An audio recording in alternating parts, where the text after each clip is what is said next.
Council meeting of January 28th, 2013. Please join me in the Pledge of Allegiance. I pledge allegiance to the flag of the United States of America and to the republic for which it stands, one nation under God, indivisible, with liberty and justice for all. Will the city clerk please take roll?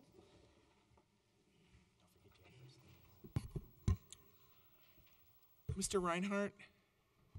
Present. Mrs. Jay. Here. Mrs. Langworthy. Here. Mr. Stites. Here. Mr. Starker. Present. Mrs. Davis. Here. Mr. Pond. Present. And Mr. DeMott. Here. Is there a motion to approve the minutes of January 14th, 2013? So moved. Second. We have a motion to approve. It was seconded by Mr. DeMott. Changes to the minutes? Please poll the council.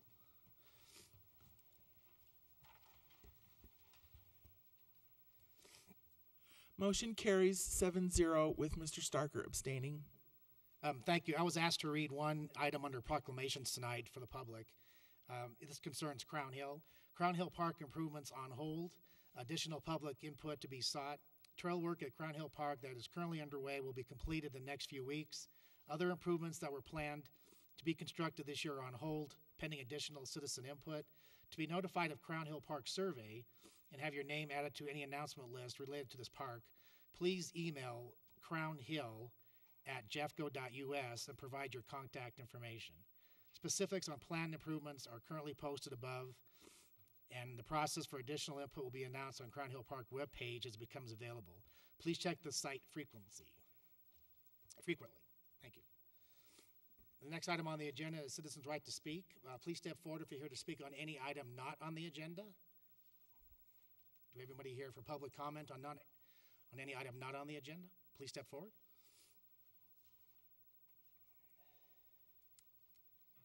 Please spell your last name for the record, and please state your city or your address. I will. Thank you, Mayor, council members.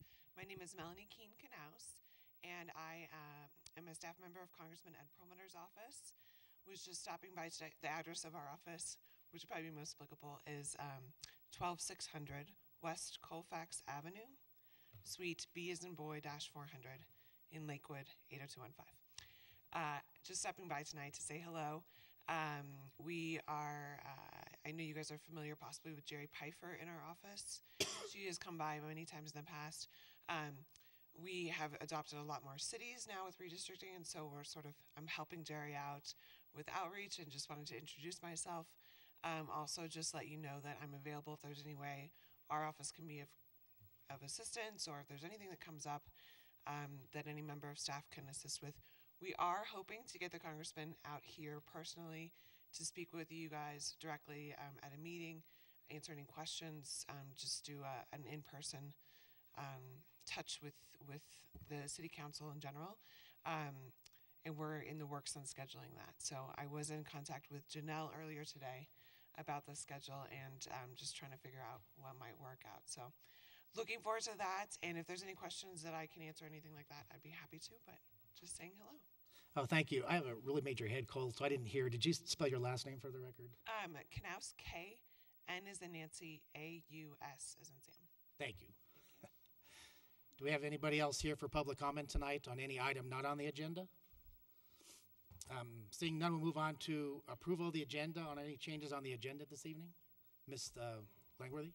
Yes, I would ask that we remove item number 5, a motion to reconsider the council's decision on rezoning the application. I didn't request a reconsideration. I don't know if Joyce or Chrissy had asked for that, but my understanding is it wasn't one of us three that had put it on there, and my vote was good, and I don't want to reconsider. Is there a second to remove item 5 from the agenda? I guess just a... We need a second first. Okay. Is there a second? Second. Okay, we have a motion to pull the agenda item 5, and it was seconded by Ms. Jay. I can kind of clarify, to add the agenda item, 2 council members or the mayor and the council could add the agenda item, and the process tonight was going to be that Mr. Dahl was going to start off item 5 and address Mr. Starker, and then after talking to Mr. Dahl, Mr. DeMott could actually speak on why he was asking for a reconsideration. So then eventually, one of the three that was on the prevailing side would have to make a motion to reconsider. So if you wanted to hear Mr. DeMott's comments, other comments, before you pulled it off the agenda, that's what the process would be tonight. So we have a motion to pull the agenda item, and it was seconded by Ms. J. Discussion on the motion to pull item 5? I understand we do not actually discuss the agenda item, I mean, as it originally appeared on the agenda 2 or 3 weeks ago. So we will not be rehashing anything that has come before us. Well, if it was pulled off the agenda, you'd be done tonight. But if Right. a motion to reconsider was approved, you're back to where somebody could make a motion for approval or denial as it was 2 weeks ago. I think I'm referring to Mr. DeMott's comments Oh, well, that's, or questions. Mr. Dawes, we talked about that parliamentary procedure, and Mr. Daw recommended that because he's added to the agenda that he'd be allowed to at least make some comments about it. That would be his right. But no new discussion could actually take place because the public hearing is actually closed, correct? Mr. Dahl, do you want to? Well, if you know, it's certainly up to council to decide what it wants on its agenda. And the first thing I should say is that you are free to make the motion you've made. And if that motion passes, then that item isn't on the agenda. And the only item remaining is the findings for denial that council directed me to prepare, and which I did. I should also say that if it doesn't come off the agenda and you get to item number 5, it's certainly appropriate for whoever chose to have it placed on the agenda pursuant to the council rules, which let one council member and the mayor place items on the agenda to say why it's there. There's kind of no avoiding that. If you get to that agenda item, I think you have to, in fairness, allow the council member to say why they want it. Pardon me, why they put it on the agenda. More particularly, when you ask about whether the same material gets kind of traveled over again with respect to the application, if there is a motion for reconsideration and it passes, then then and only then do you actually discuss the merits to a certain degree. And the way you do that is you've returned yourself to the point in time at which, right after the public hearing was closed and before the council started making motions to act on the application. So you've really gotten in a little bit of a time machine, and you're able, in my opinion, to have that discussion on the dais without additional notice, because it's not a further public hearing. There won't be any further public testimony on it. So yes, if you get to the motion for reconsideration, if this motion fails, and you get to the motion for reconsideration, let's say it passes, then there could certainly be some discussion of whether or not the rezoning was appropriate. That's something if you've moved to reconsider, then it's in front of you again. We've opened the door. Not for public hearing purposes, but only for debate amongst the council members to decide whether to approve or deny. So no new information can come forward. We can only rehash what we've already discussed. That's right. The record has been made on this rezoning, and that record is now closed. So how does that impact then with Bud Starker, who wasn't, I mean, I kind of know, but I mean, to have it all kind of brought up, I mean, he wasn't part of that original discussion. Right, he was not present on the 14th, and I've prepared a series of questions. I don't know if present council members have seen me do this, but I've done it many times, which if there was an absent council member, it's a quasi-judicial matter, then in order to participate, that council member's got to indicate that they've listened to the tape or watched and listened to the video and also reviewed all of the packet materials and exhibits.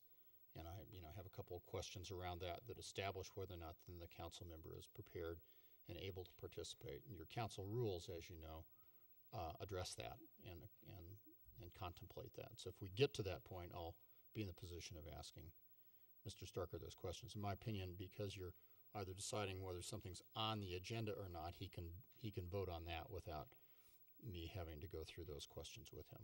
I will if you get much further. So at this point, the question is whether to leave it on the agenda or not. And if we leave it on the agenda, only the one of the three who were in the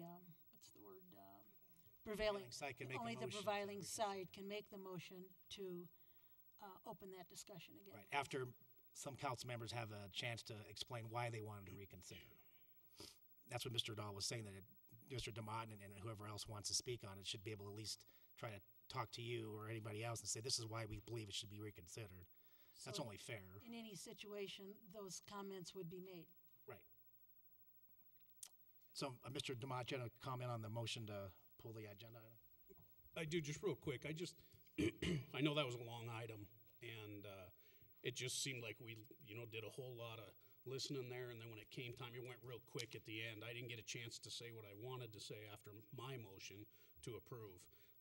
And then considering some things that happened also that evening, I wanted to discuss. So in this, I called the mayor because I can't discuss it with anybody else. It's a quasi matter. So I called the mayor to ask if he could just kind of give us a procedure of how I would go about discussing it further. So tonight I asked him to put it on the agenda just so I could have a chance to discuss one more time with you and with Mr. Starker, present tonight. That's not good, though. You like that? I'd just like to have a chance to say what I want to say tonight. Mr. Dahl, do you have any? And then it would be up to you to reconsider. I'm not on that side, so Mr. I Demott? just want to be heard. Since we appear to be sort of more into the to the procedure of the reconsideration, in an excess of caution, what I think I'll do is ask those questions of Councilmember Starker now, so that there's no question that he can vote on this pending motion. I believe he can, but honestly, a lot of the merits of whether there should be reconsideration at all has come up, and I would have wanted to ask him these questions before that discussion. You're kind of having it now, and so I prefer to make it clear that he can participate or not, depending upon the questions I'm about to ask. So you're going to ask Mr. Starker the question? That's right. Go ahead. If you'll allow me. Councilmember Starker, you were not present at the January 14th meeting when this was originally heard in public hearing, is that right? That's correct. Have you, since that time, either listened to the audio tape of the meeting or watched and listened to the videotape of the portion of the January 14th meeting that concerned the Rock rezoning application? Yes, sir, I have. And when did you do that? I did that this afternoon. I see. Have you also reviewed the packet materials related to that agenda item on January 14th? Yes, sir. Including any exhibits that were prepared and presented?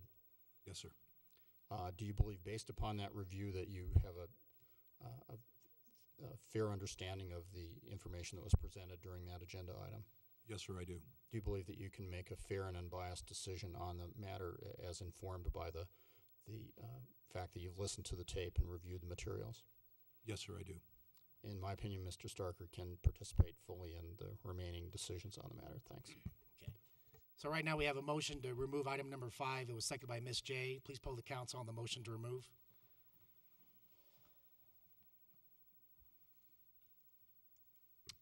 Motion fails 5-3 with council members Langworthy, Jay, and Reinhardt voting yes. Thank you. So item 5 will stay on the agenda. Any other changes to the agenda? Move on to consent agenda. Mr. Pond? Thank you, Mr. Mayor. The consent agenda, 1A, motion to approve payment to Colorado Intergovernmental Risk Sharing Agency, CIRSA, for 2013 workers' compensation premium in the amount of $384,776, and 2013 property casualty premium in the amount of $185,394. B, Resolution 05-2013, adopting the City of Wheat Ridge investment policy. C, Resolution 8-2013, amending the fiscal year 2012 general fund budget to reflect the approval of a supplemental budget appropriation in the amount of $21,023 for the annual sales tax share to Renewal Wheat Ridge. And at the request of staff, I would like to pull item C. Okay, a motion's order for items 1A and 1B. I move to approve consent agenda 1A and 1B. Second. We have a motion to approve items 1A and 1B. It was seconded by Mr. Stites. Item C was pulled. Discussion on the main motion. Please poll the council. Motion carries 8-0. Thank you, Mr. Pond. You have a new motion for item 1C. I do. I move to approve resolution number 8/2013, a resolution amending the fiscal year 2012 general fund budget to reflect the approval of a supplemental budget appropriation in the amount of $21,023 for the annual sales tax share to Renewal Wheat Ridge. I further move to approve payment of the annual sales tax increment from the Wheat Ridge Cyclery project in the amount of $58,950.92 to Renewal Wheat Ridge. Second. We have a motion to approve item 1C with an amended motion. Discussion on item 1C. Please poll the council. Motion carries 8-0. Thank you. The next item on the agenda is public hearings and ordinances on second reading. Item 2 is Council Bill number 02-2013. I'm going to open the public hearing. Mr. Reinhardt. Yes, I'd like to introduce Council Bill number 02-2013, an ordinance amending Section 16-131 and 16-133 of the Wheat Ridge Code of Laws concerning possession of marijuana and drug paraphernalia. Section 16-131 and 16-133 of the Wheat Ridge Code of Laws prohibit certain activities concerning possessions and use of marijuana associated drug paraphernalia. On November 6, 2012, the citizens of the state of Colorado voted in favor of Amendment 64, legalizing the recreational use of marijuana and associated drug paraphernalia for persons 21 years of age and older. Accordingly, it is now legal for persons 21 years of age or older to possess, display, and privately use 1 ounce of or less of marijuana and to possess up to 6 marijuana plants, with 3 or few being mature flowering plants. In accordance with the effective date of December 6, 2012, the law enforcement stopped issuing citations for persons 21 years of age or older for marijuana-related activities that were legalized by the provisions of Amendment 64. The attached ordinance, which we look at tonight, proposes to make Wheat Ridge law consistent with state charter. Thank you. Will the city clerk please assign an ordinance number? This will be ordinance number 1531. Thank you. Do we have any staff presentation beyond the executive summary? Mr. Goodall? Thank you. I'm the staff report. I just want to make a couple of comments on the ordinance itself. If you look at pages 2 and 3 of the ordinance, as Councilmember Reinhardt mentioned in the introduction, Amendment 64 passed, and therefore possession and use of 1 ounce or less of marijuana is generally now permitted to persons who are 21 years of age or older. We have code sections that, of course, were drafted long before Amendment 64 and didn't make that age distinction and didn't make a few other distinctions that Amendment 64 does make. So it was important for us to amend those code sections so that, in the main, they can still apply to persons under 21 and persons, for example, consuming marijuana publicly or openly, as Amendment 64 says you may not. So while most of what's in the code works still with the passage of Amendment 64, there were some places where it's out of sync with that, and those needed to be adjusted, and I'll just make a couple of notes about that. On page 2, you see the definition of marijuana is slightly expanded, and believe it or not, changing the word sale to salt was intended. That wasn't even that was a typo to begin with, and so we've fixed that. We felt we needed a new definition of marijuana products, including products that are edible and tinctures and the other kinds of forms of marijuana that honestly weren't on the radar screen at the time that the city's marijuana code provisions were enacted. Paragraph number 4, you'll see we've made the distinction that it's now unlawful for a person under 21 years of age to possess or display marijuana products of 1 ounce or less. So we've made that age distinction. Number 5, paragraph number 5 allows the consumption of marijuana, but we've made the deletion of the word display, you'll notice, because of the fact there likely will be display, but you certainly still can't openly consume, no matter how old you are, and Amendment 64 makes that clear. The last point to be made is on page 3, and we've added a new section on drug paraphernalia to basically say that if you're 21 years of age or older, and again, Amendment 64 allows this, then you can have the paraphernalia necessary to ingest or to smoke the marijuana that you are legally entitled to ingest or smoke under Amendment 64. And before Amendment 64, drug paraphernalia just generally was something that we would and did prohibit and still need to at least with respect to other kinds of drugs, but not with respect to marijuana, because there is the right to consume that and to have the paraphernalia necessary to do so under Amendment 64. So those are the changes that we'd like to make. Thanks. Questions? We'll move on to public comment. Do we have anybody here to speak on item number 2? Seeing none, we'll move on to council questions and discussion. Do we have any council questions? Seeing none, I'll close the public hearing and a motion's in order. I move to approve Council Bill number 02, 2013, an ordinance amending section 16131 and 16133 of the Wheat Ridge Codes of Laws on second reading, and that it take effect upon adoption and the signature of the mayor as provided by section 511 of the charter. Is there a second? Second. We have a motion to approve item number 2, seconded by Mr. Starker. Please poll the council. Motion carries 8-0. Thank you. Mr. Dahl, do you see any reason why 3 and 4 can't be combined as one public hearing? They're the same applicant? No, it's perfectly fine. You can combine the public hearing, separate motions and actions, of course, but Okay, the nothing next wrong item with on the combining. agenda is item 3, resolution number 06-2013, and item 4, resolution number 07-2013. I'm going to open the public hearing. Councilmember Davis, So would you like me to read them both? read them both, And then, okay, and then we'll make separate motions as we go through the process. okay. Yikes, I'm trying to find the second one. Okay, resolution number 06-2013, a resolution authorizing the execution of an agreement with Colorado Plus Liquid Artworks Incorporated for participation in the Enhanced Sales Tax Incentive Program, rebating 50% of the enhanced sales tax for a period of 5 years for the remodel of a restaurant at 6995 West 38th Avenue in the amount not to exceed $76,200. Colorado Plus Liquid Artworks, Inc., Colorado Plus, has made an application or request to participate in the city's Enhanced Sales Tax Incentive Program related to the construction of a new restaurant at 6995 West 38th Avenue. The request is for the rebate of 50% of the future sales tax increments for a period of 5 years for an estimated total of $62,500. Prior action at the January 7, 2013 study session, City Council reviewed a request from Colorado Plus for the S-STEP agreement wherein all of or a portion of the sales tax increment would be rebated back to Colorado Plus.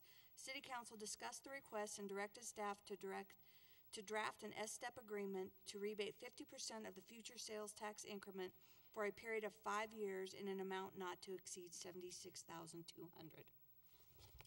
Okay, let me grab this other one. Yep.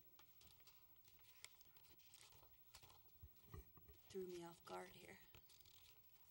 I just thought of it That's all right. I'll move quick on my feet here. I have to go through all these numbers. Did I pass? Ah, there it is. Okay, thank you. Item number 4, resolution number 07-2013, a resolution authorizing the execution of an agreement with Colorado Plus Liquid Art, Inc. to participate in the Wheat Ridge Business Development Zone Program for a rebate of 100% of the eligible use tax in association with the remodel of a restaurant at 6995 West 38th Avenue in Wheat Ridge. Colorado Plus Liquid Arts, Inc., Colorado Plus, has made an application or request to participate in the city's Business Development Zone, BDZ program related to the remodel of the restaurant at 6995 West 38th Avenue. The request is for the rebate of 100% of the eligible use tax for an estimated total of $3,800. Thank you. We'll move on to a staff presentation for items 3 and 4. Do we have one?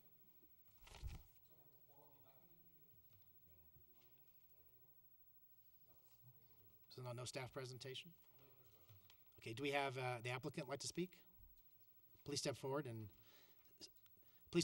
spell your last name for the record and your city or your address. And we're on items 3 and 4, so you can speak on either one. Yeah, my name is Eugene Kong, K-A-H-N-G, and did you need my residential address or business address? It's either your residential city or your residential address.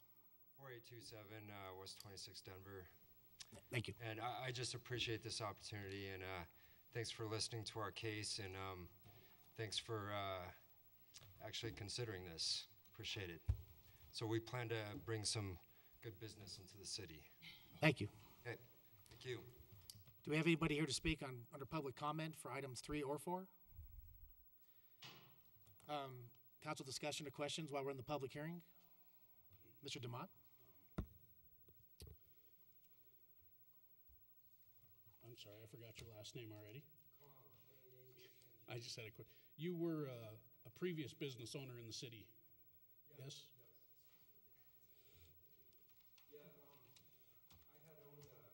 Go ahead and start again right with the mic so it's on the record. Kong, K-A-H-N-G, and I had owned Vern's Liquor for 6 years. And we used to do beer tastings there every Friday. So we used to invite one of the 100 breweries every Friday to do tastings for us, and we realized that this is a vibrant craft beer community, and there are a lot of blue and white collar craft home brewers in Wheat Ridge, and we thought this would be a great location for it. And so that's the story, and our head brewer actually is brewer at Yak and Yeti, Adam Drager, so he's also a close neighbor, and that's how things worked out. We met him through one of the tastings. Any other questions? You just answered my next 2 questions. Thank you. Okay, sure, you bet. Thanks. Thanks. Any other questions or comments from staff or the council? Okay, I'm going to close the public hearing on items 3 and 4, and motions are in order. Would you like me to make those motions separately? Yes. Okay.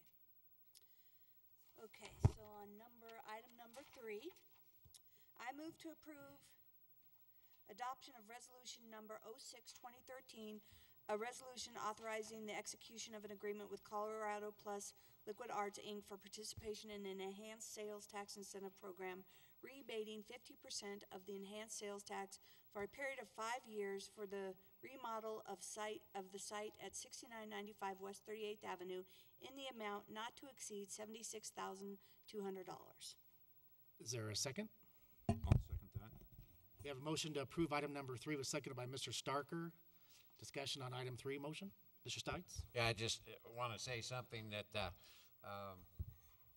if this passes, this is a good thing because we're taking an older building that is sat vacant in Wheat Ridge. This gentleman's going to do something with it, which is great. They're cleaning up the building, cleaning up the business and the neighborhood, and hopefully if this thing passes tonight, like I said, it is a good thing, and we would welcome you to Wheat Ridge, welcome you to 38th, and I'll welcome you next door to me. Thanks. Please poll the council on item 3. Motion carries 8-0. Thank you.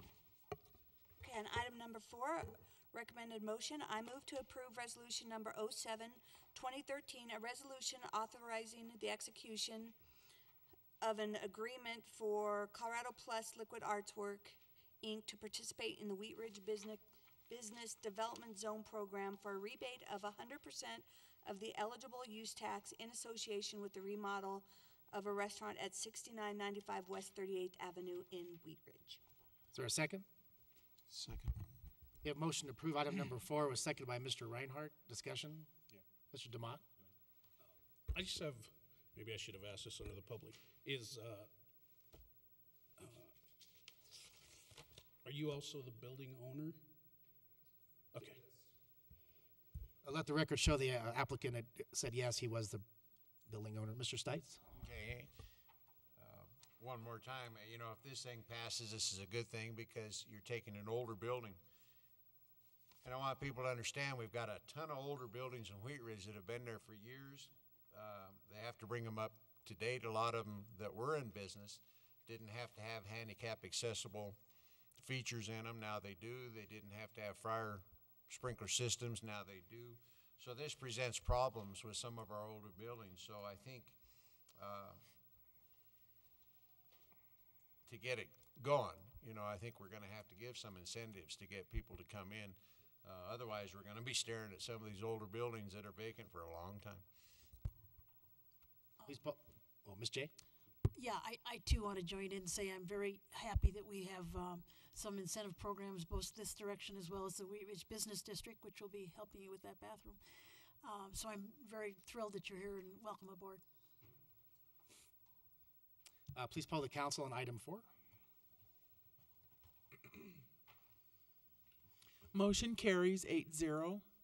Thank you. Congratulations. So now we'll move on to decisions, resolutions, and motions. So item 5 is a request to reconsider. It was added by Councilmember DeMott and myself through staff based on the fact that this is probably done once every 5 years, so the process was a little murky. But talking to the city attorney, that's how it was added to the agenda based on the fact that the actual motion to reconsider has to be by one of 3 people. So item 5, Mr. DeMott.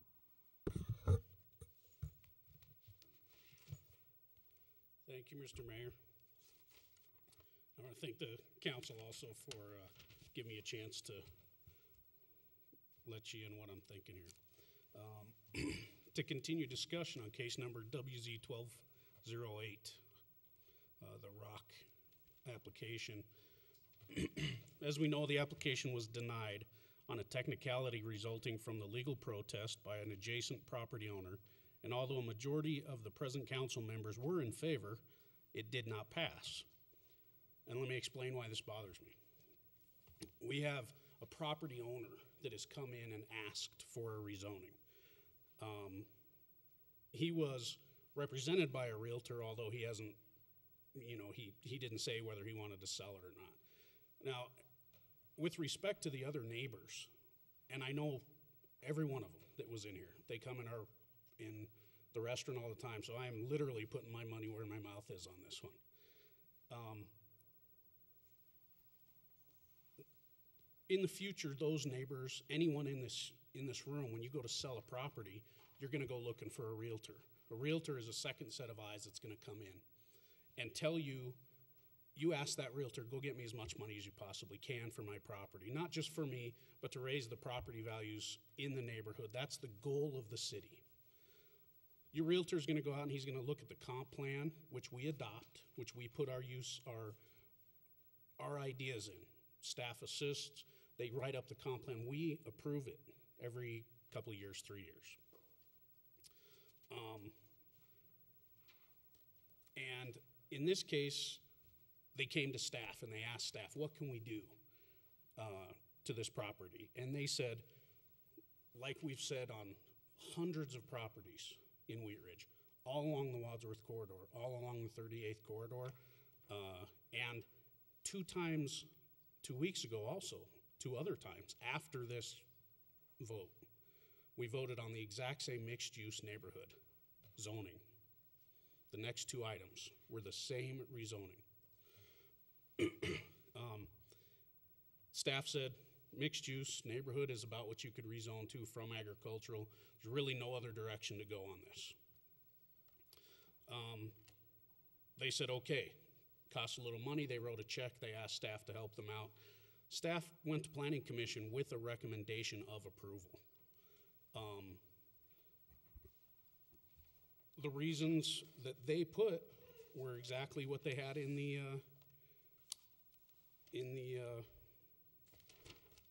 motion for approval.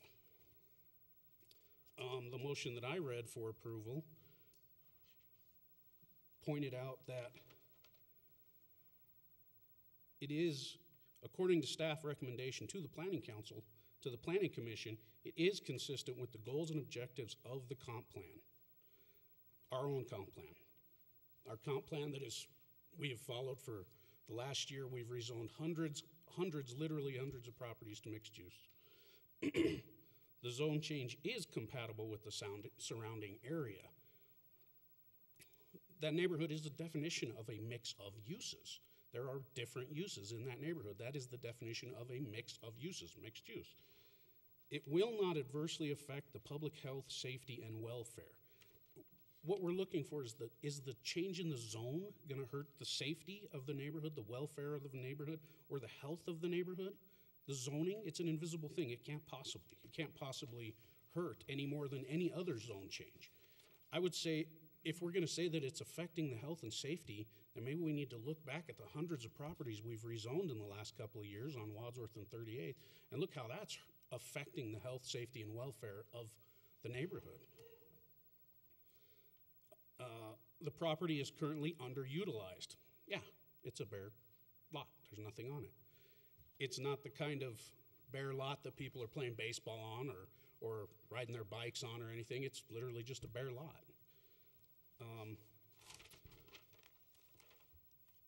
I wasn't on council when the commercial building across the street that Granger and a couple other businesses occupy.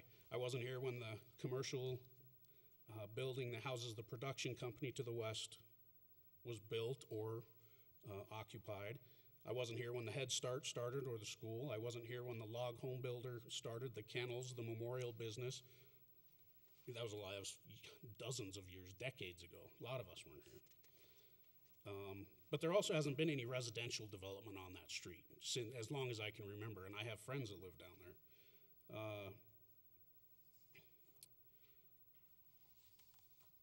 Neither of these, it's not our job. I don't feel it's our job to say what people can put on their property. They have a they own the property. They asked for a rezoning. We don't have the right to say you should put this or this instead. These are decided by the free market. If, we've heard that there might be a grocery store or a hospital on there. It's 1.3 acres, 1.6 acres. It's not going to. We don't know what it's going to be. There's no way of telling what the future is going to bring. It is compatible.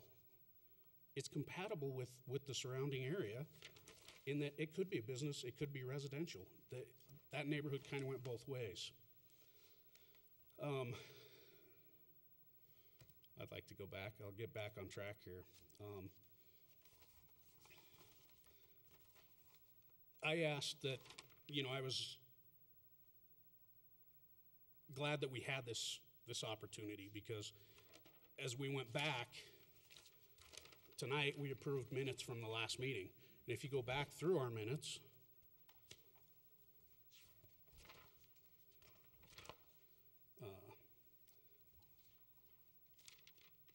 there was a motion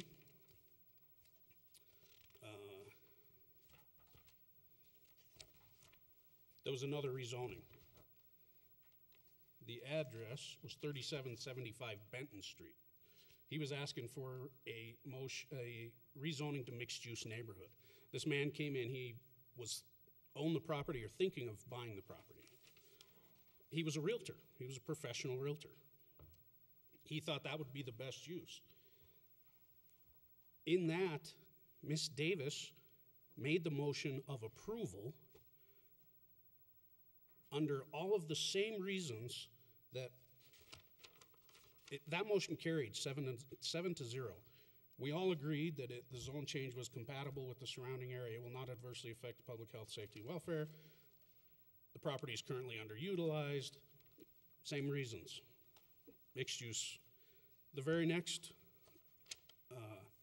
agenda item was a first reading. It's a quasi-judicial matter, so I won't go into it. But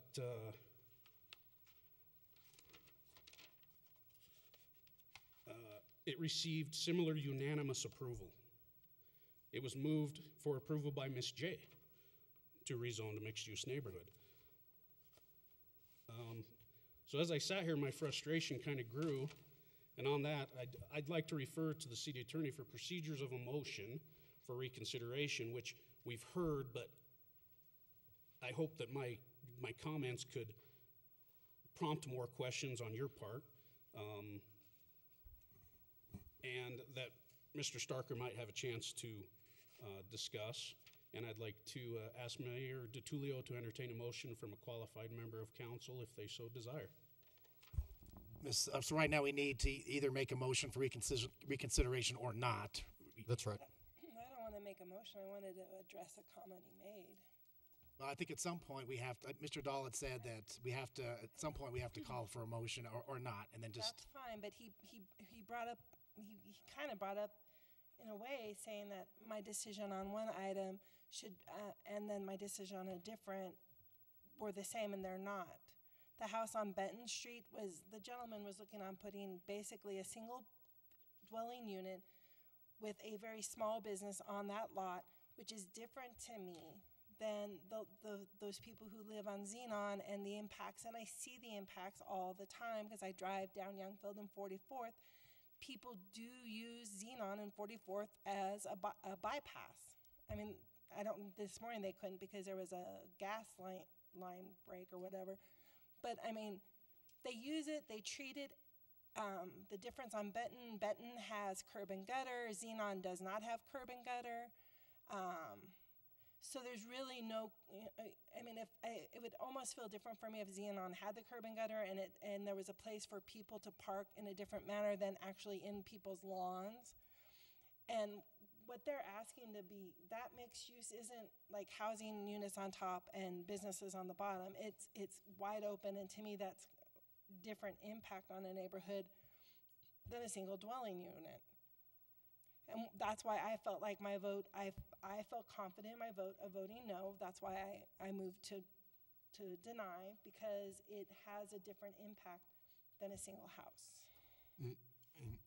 But I mean, I was only addressing what Joey said. I'm not trying to reopen a public hearing. I'm just directly, you kind of make a comment about I don't my. understand what mixed-use neighborhood means, because I thought mixed-use neighborhood Hey, guys, let's zoning not was- argue.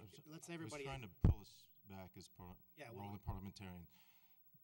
The issue on the table is what reasons we would have to reconsider. What are the basis of the reconsideration? And if I may, what we've had asked was, you believe that there was at some level, adequate discussions of the benefits of the rezoning, and on that basis, you are asking our colleagues to reconsider. That is correct, yes. So at this point, we have 3 people on the council who would be able to make the motion to reconsider that's in the packet. So I'm asking right now, does anybody want to make a motion to reconsider? And for the record, the prevailing members, there were several motions last time. Right. But as I'm sure all council understands, the prevailing members were the members that voted against the motion to approve the rezoning.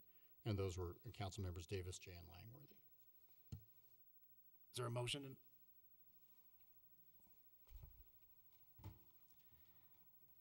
Okay, I guess no motion's coming forward. So we'll move on to item number 6, Councilmember Langworthy. Thank you, Mayor. Motion to consider the findings and decision prepared for zoning application case number WZ 12-08 Rock. Council will decide whether to approve or deny the findings and decisions prepared for zoning application case number WZ-1208 Rock. Should I read anything else? On the staff report, the findings are in the packet following the request for council action. And as you see, I've gone through the materials presented at the hearing and have assembled the information in support of the position of denial. So yes, a motion would be in order. I move to approve the findings and decision in case number WZ-12-08 Rock. Is there a second? Second. We have a motion to approve the findings, a second by Mr. Reinhardt. Mr. Dahl, this can pass or fail, or it doesn't have to be passed by 6 votes or anything. That's correct, just a majority. Please poll the council on item number 6.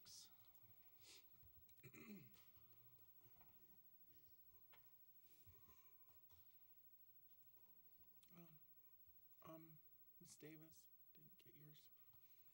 Motion carries 6-2 with council members Demott and Stites voting no. Thank you. May I ask for a clarification? I'm not sure I understand what the no, if we had voted no, what the consequences, or is that a statement that we agree with the finding, or do we agree, is it procedurally that's an accurate summary of the event? Well, I should have asked this first, I'm sorry.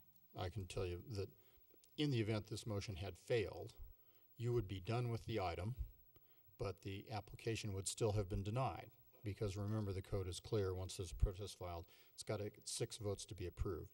The only difference being, in approving the findings, you now have findings that memorialize your decision to deny, that refer to, as you pointed out, the evidence that was had in the hearing.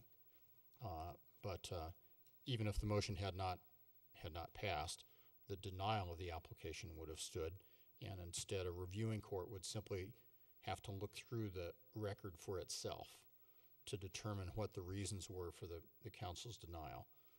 Very often where there's not much on the side of the motion that was eventually made, I ask, as you know, regularly for the council to direct me to prepare findings to memorialize that decision a little more elaborately, and that's what's been done. Okay, that's the way I understood it, that we were essentially, in some form, if you will, approving minutes of the discussion in some fashion. Yeah, it's Okay, thank you. you're creating a better record, I think, for the reviewing court. Yeah. I will move on to city managers matters, I have nothing this evening, Mayor. city attorneys matters, Nothing more tonight, thanks. city clerks matters. Nothing tonight. Mr. Reinhardt, Nothing, thank you. Mr. Demott.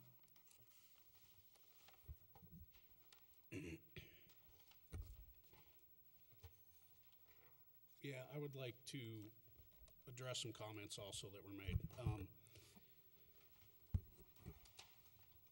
It's my understanding that the mixed-use neighborhood zoning is a zoning.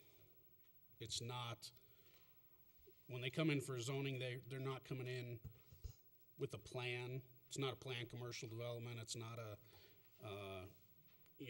it's not a sky's the limit plan, but it's not a dead set document.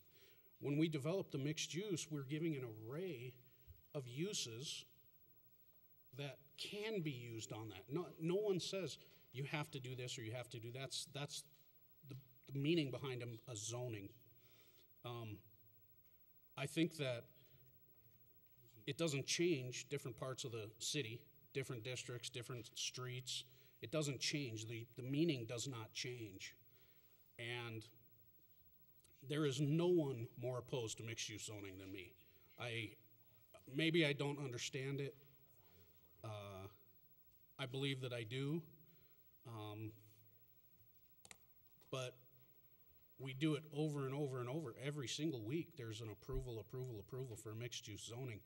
I just feel that saying no to one single person is really stripping them of a right that they have as a property owner to come in and ask. And I just don't feel that,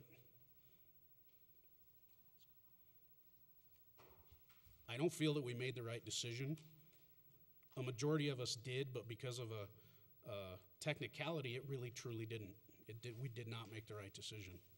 That's all I have to say. Thanks. Ms. J? Mr. Pond? Nothing tonight, thanks. Ms. Langworthy? Nothing tonight, thank you. Ms. Davis? Nothing, thank you. Mr. Stites? Oh, yeah. Would be a great time to relocate your home or business to Wheat Ridge. If you need any help, check with one of us or staff. We'd be happy to help you. Positive thing this week, I still see a lot of kids out there walking in the cold weather with no coats on and stuff. And please try to, check your neighborhood. And if you see somebody that's out there, a young kid or something, help them out if you can, And as always, please try to find it and buy it in Wheat Ridge. Thank you. Thank you. Mr. Starker? Thank you, Mr. Mayor. I wouldn't want Mr. Stites to always have the last word. But I wanted to recognize Mr. Lloyd Levy, who is tendered his resignation from the Election Commission. I'd like to thank him for his service. It was a challenging year last year with the election that we had, and I want to thank him for his service and wish him good speed. Thank you. Thank you. I just had a couple of quick things. I have a major head cold tonight, so I may not stay for the entire study session.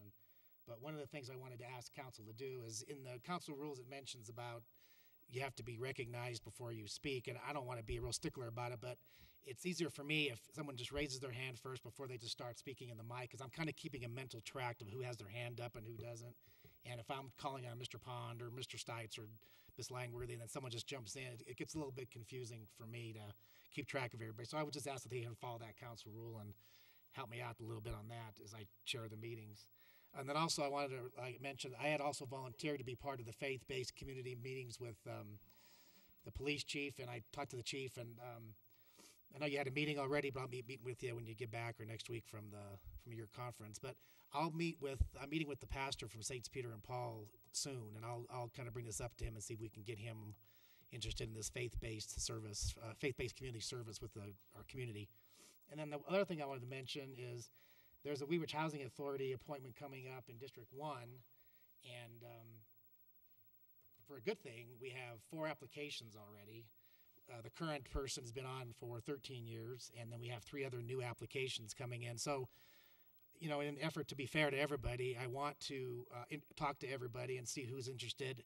13 years is a long time, and that current person's done a great job on the Housing Authority, been really proactive in the beginning too, especially.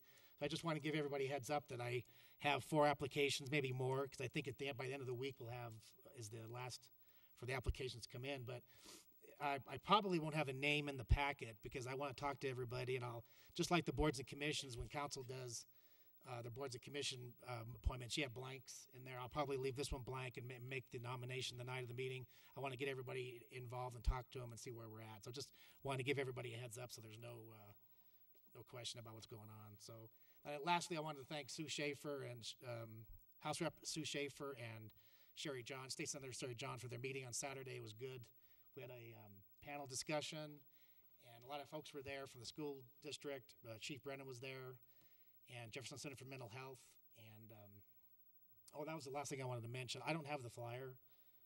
Oh, okay. I don't have the flyer with me, but the Jefferson Center for Mental Health is based in Wheat Ridge, has about 200 employees, services a lot of people in the community, young and old, and they're having their annual, well, it's not an annual, I think they do it every 3 or 4 years, a fundraiser, and they were cut by $170,000 on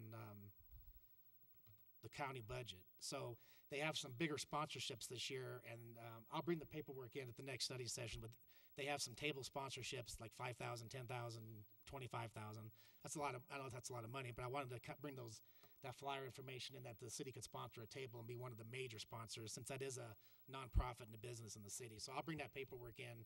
It's not till April, but I'll bring it in at the next study session and when we have elected official comments, and I'm hopefully here. So we're going to adjourn to a special study session. We will take a 10-minute break, come back at 8. Oh, Ms. J? I did want to respond a little bit to the comments, Joey, and I appreciate your comments. That was a very tough decision. Those of us who did vote that direction struggled with it a great deal. I know I put a lot of thought and time in it, visiting the property, of course, without talking to anybody. And it was a tough decision. There were many factors that were not the same for others. I support business in our city. I think that's obvious, and the growth of our city. At this time, I didn't think that one. I was contented with my decision. That's where I went with this. Oh, yeah. Okay. So we'll adjourn and we'll come back at 8 o'clock on the dais.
right, we're going to go ahead and start our study session.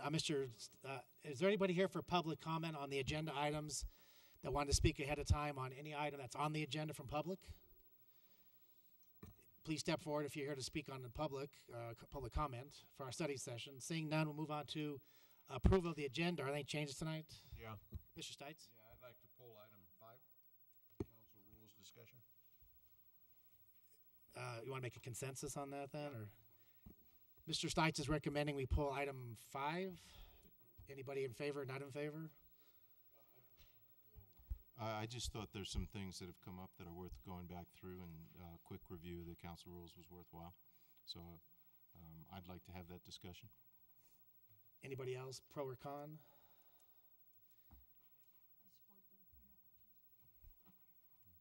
Anybody want to remove it besides Mr. Stites? Okay, I guess it stays. We'll move on to item 1, which is Mr. Ed Tower, our former mayor of Aurora. Welcome to Wheat Ridge. Nice to see you in a relaxed atmosphere now, isn't it? Mayor, it's like parole.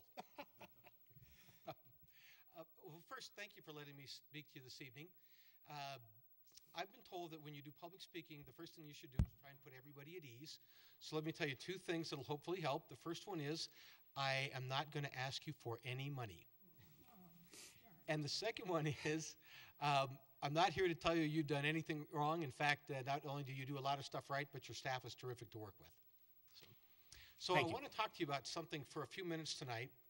And in the end, what I'm going to ask for is your support, or to ask how might I go about working with your team to see if the city would be willing to lend their support for an idea.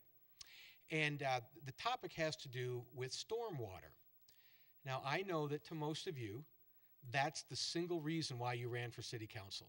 Pretty much. Because, let's face it, it's sexy, it's hot, citizens ask you about it every time you go out to see them, and you just couldn't contain yourself. You couldn't wait to come here this evening.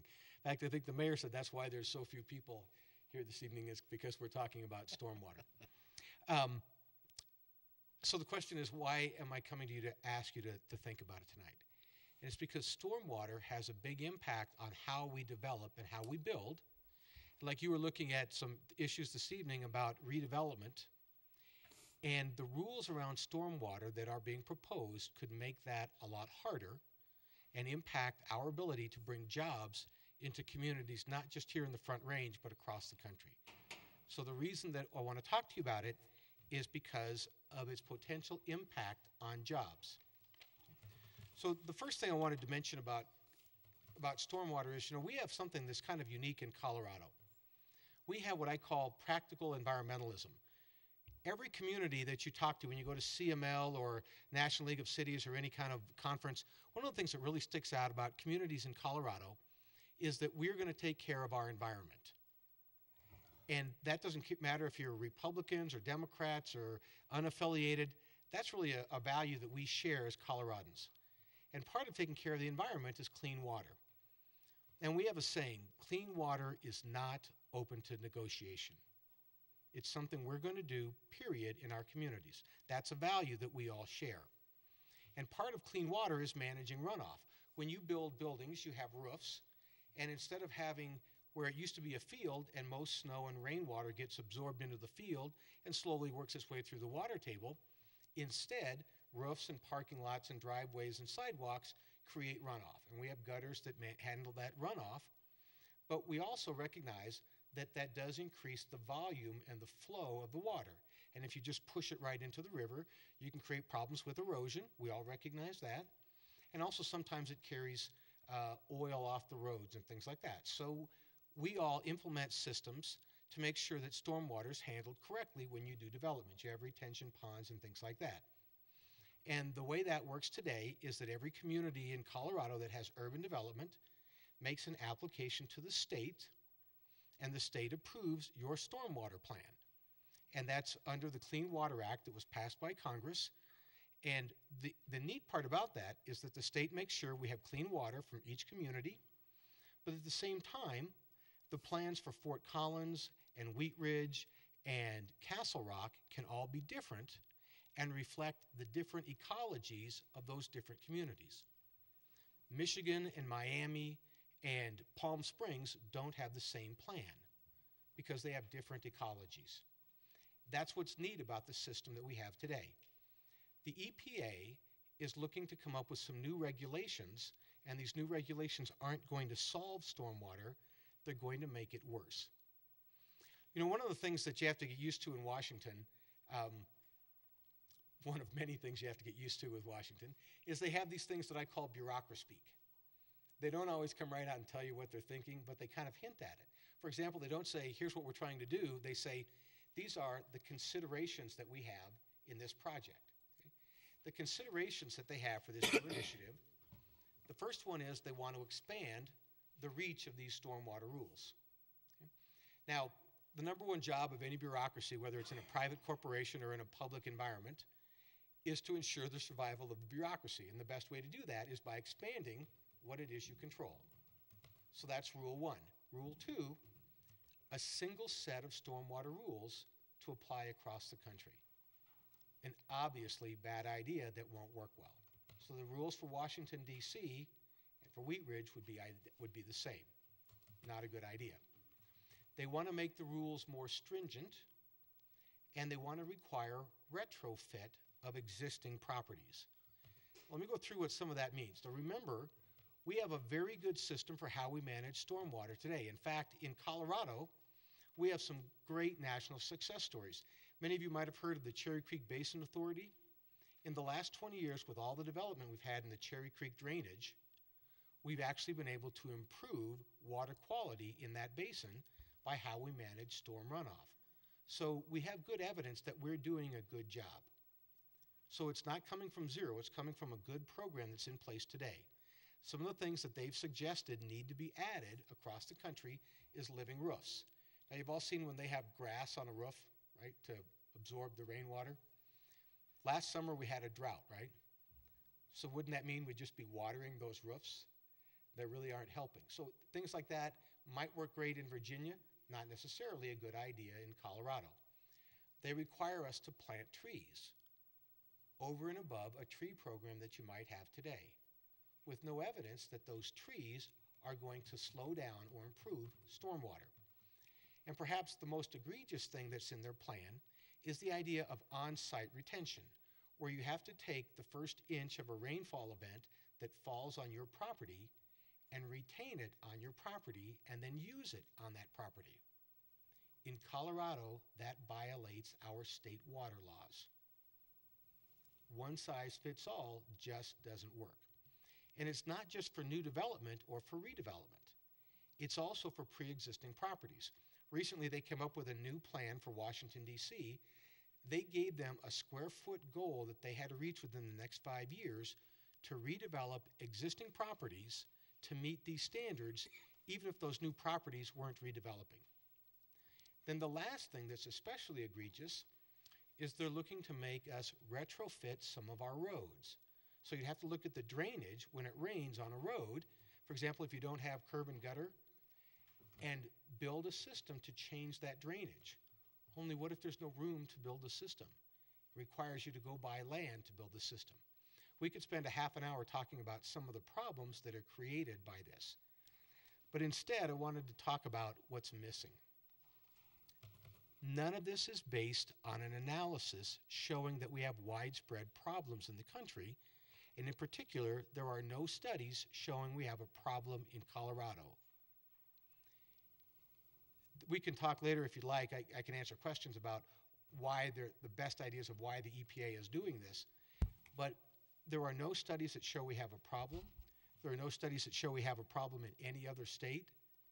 There are no studies that look at other local options, including the stuff we're already doing. So Douglas County kind of initiated an effort to try and do something about this because they hired an engineering firm to look at what those costs would be. And when we talk about how this would impact jobs, you were talking about redevelopment a few minutes ago. Imagine if you had an 8-acre retail project that you wanted. These would add a minimum of $500,000 of cost into that project for no economic or environmental benefit. Those kind of numbers could kill a lot of projects in our communities, especially redevelopment projects. So we were sponsored by Douglas County, and they said, you know, for us to try and do something on our own doesn't make a lot of sense. What we'd like to do is to see if there's a willingness among the Front Range communities to come up with a collective voice. Now, sometimes when you go to talk to a bureaucracy, which everybody here has done, if you try and talk to, for example, the EPA and get them to change their rules, the best description I've heard was that's roughly the equivalent of talking to the tassels on your loafers.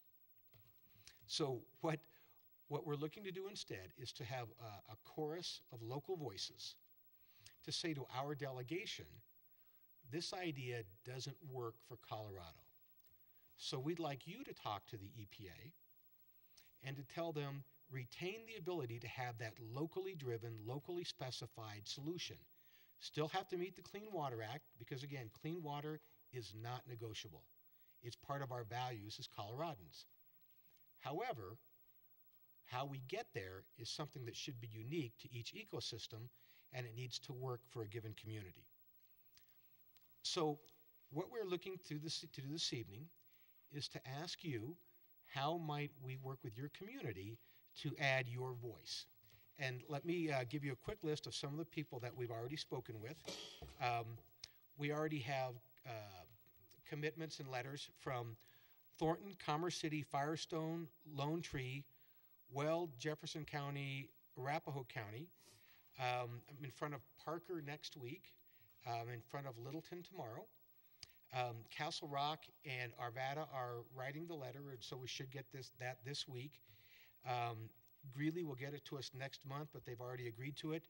And we just started working with Brighton as well as Westminster and Canyon City, and perhaps the group that has the most to lose that invited us to come speak to them week after next is actually CDOT, who would have to spend millions of dollars to retrofit roads without being able to actually improve those roads.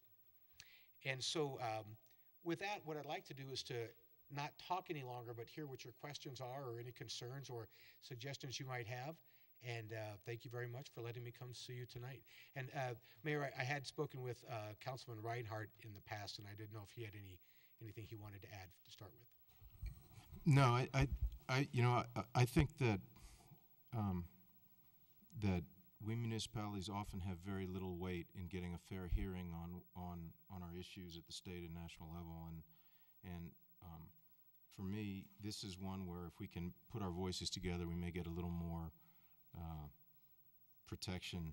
And so I'd like to find a way, and I'm not advocating specific consensus out of this council this time, but is this council interested in joining our voice with other Front Range communities and trying to push back on some of this flow down regulation? And that I'd like to hear what you guys have to say. I'm asking if other people think that's worth putting our voice to. Would your letter, could the letter include all the elected officials and we were signing, all the council and mayor to sign this letter that you're talking about? We would like to be an official letter representing the city. Now, different cities do that differently. If the council empowers the mayor to sign a letter, then that's sufficient. I think that our delegation, Congressman Perlmutter's person was here earlier, they understand that the mayor signs something for the council. But that's really, any process that works for your community would be fine with us. Mr. Starker? Thank you for bringing this forward, Mr. Tower. Is CDPHE opining on this enterprise? Are they staying out of the fight, or? I know you're looking for a yes or no answer. Let me give you something that's a little less rigid than that, recognizing that I do understand what you want. We hadn't gone to them because that would put them in a difficult position.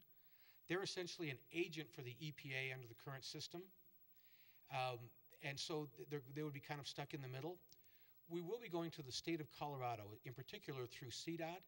But one of the things that, to echo something that Councilmember Reinhardt said, when you have a chorus of local voices and you then go to the governor, it's very different than if you go to the governor first. And so we had kind of reserved talking to the state for after we had a kind of a consensus among some of our local communities. And so the short answer is no, we had not gone to them yet, but also, yes, we are planning on talking to the state. So does council want to, Mr. Demott? What's CDPHE? Colorado Division of Public Health and Environment. They administer the stormwater regulations that the MS Forest, which is the people that regulate it. So does council want to authorize me to send a letter, or do you want to send a letter or 2 letters? Because I'm not a member of council per se in Wheat Ridge, so they could send a letter, I could send a letter on my letterhead, they could send a letter on their letterhead, or they can authorize me to send 1 letter signed by myself. It's up to you. I would like to see it. Yeah. For it. I haven't. In whatever form we. Is there anybody? Is there anyone that objects to our joining this regional voice to try and push back on these regulations? I don't object. I mean, I feel like this is great information. I appreciate it. Clearly, you know, I would like, you know, to look at some other aspects of it. I don't have any overall objections, especially if the majority of people wish to do that at this time. I feel like there's a little bit of studying that I would like to do. So I guess we're going to do a letter. We'll figure out the mechanics and get back. If it's helpful, I'd be happy to send a draft letter, not from the standpoint of this is what you need to send, but as something to start with and say, boy, we hate this, we're going to do something totally different. Yeah, it's a template. That's fine. Yeah. And if I may make a quick comment about the council member's question, we want to put you in as little of a box as we can. And so I think when you see the letter, you'll see that it's very generic, that it really talks about retaining the local option to meet the environmental issues in that local community. It is not about bashing the federal government. It's not about creating a war of words. It's about really retaining that local option, because we recognize that we don't want to get you in any more of a box than, and so hopefully that will alleviate some of the concern. If Ms. I may, Jay? for me, I'm more interested in negotiating the options, and a letter that requests the negotiation of the options, especially versus the doing it all the same every place. I definitely disagree with that. But I haven't read about this. I'm not up on it, so it's very hard for me to just say gung ho. Yeah, let's say no. May I respond, council member? Sure.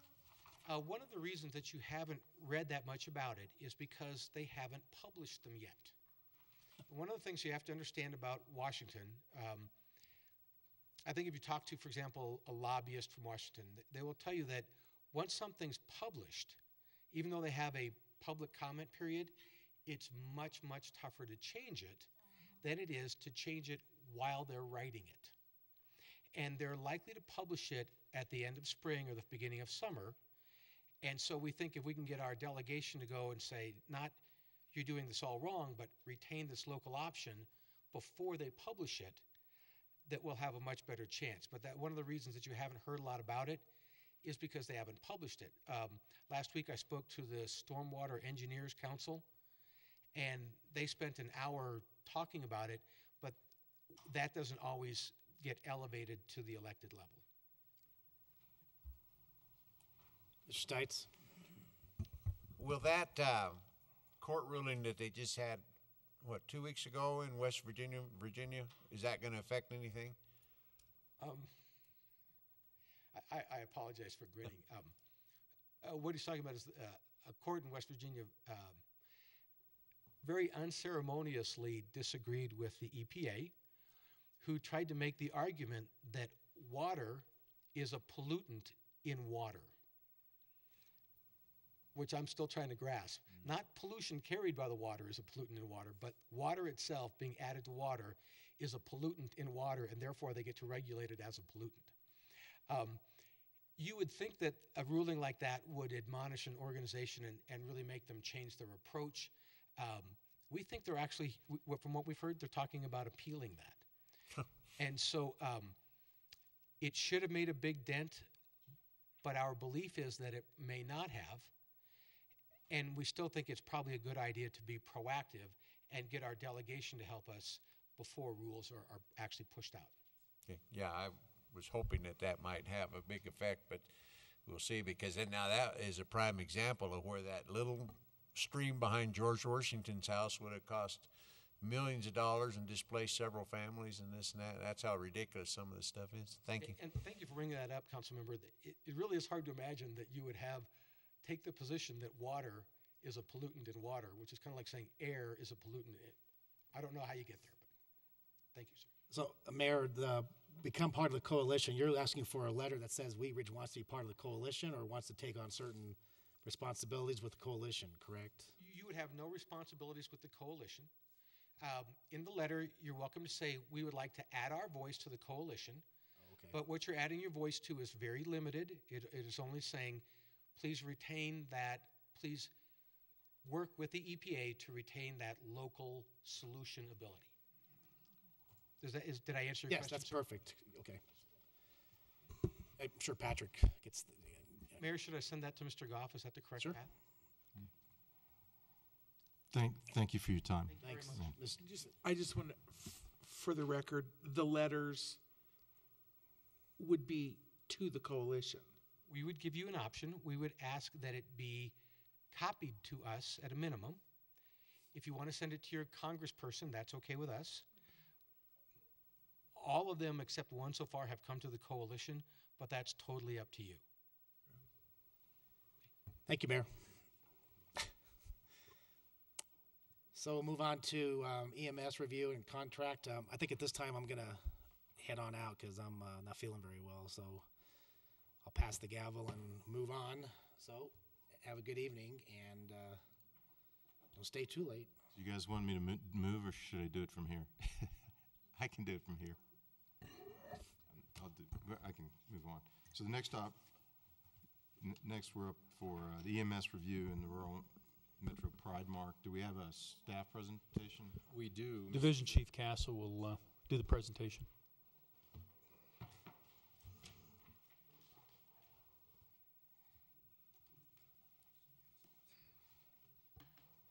Well, good evening. How are you? We have a staff report for you on our 2012 annual review of the intergovernmental agreement with Pridemark Paramedic Services for EMS services within the corporate limits of the city. This would be the second year of the IGA. On October 24th, 2011, the council passed a new IGA between the City of Wheat Ridge Fire Protection District, and Pridemark Paramedic Services, which became effective on January 1st, 2012. The IGA is for a period of 1 calendar year and can be continued for successive one-year periods for an additional 4 years. So under these particular terms, the current IGA would expire December 31st, 2016. As written into the IGA, there is a committee formed to evaluate the response performance of Pridemark paramedics throughout the year. So this has been an annual report for some time now, and kind of the methodology used is we bring together the signatories of the IGA, and we discuss the contract section by section, item by item, and discuss whether or not that evaluation performance criteria were met. To get this particular report completed, we had 2 meetings, one last November and one in December.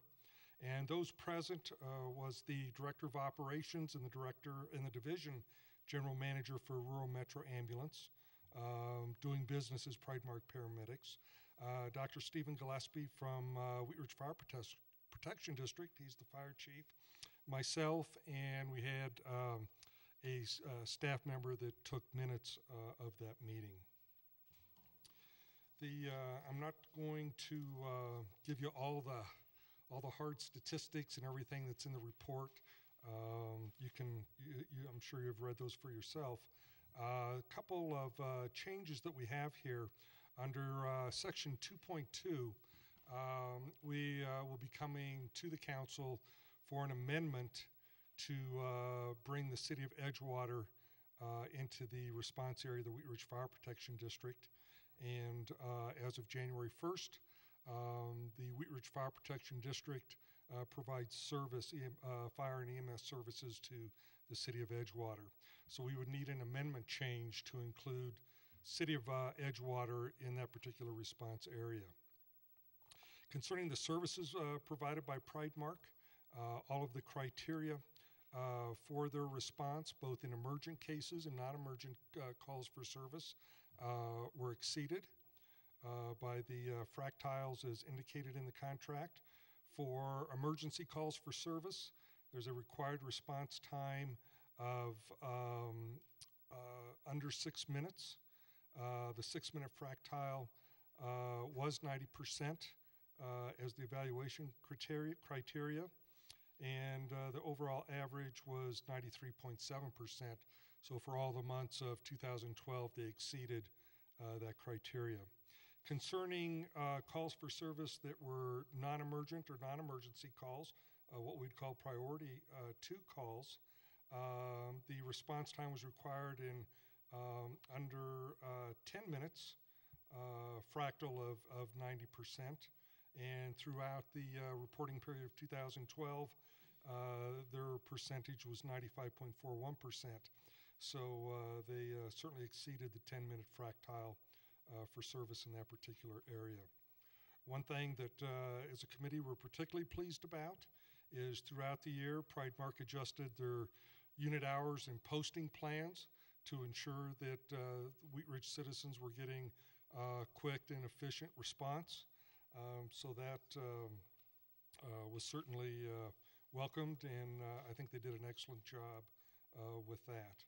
In terms of non-compliance, we found that the criteria for each of the sections of the IGA were complied with throughout the year.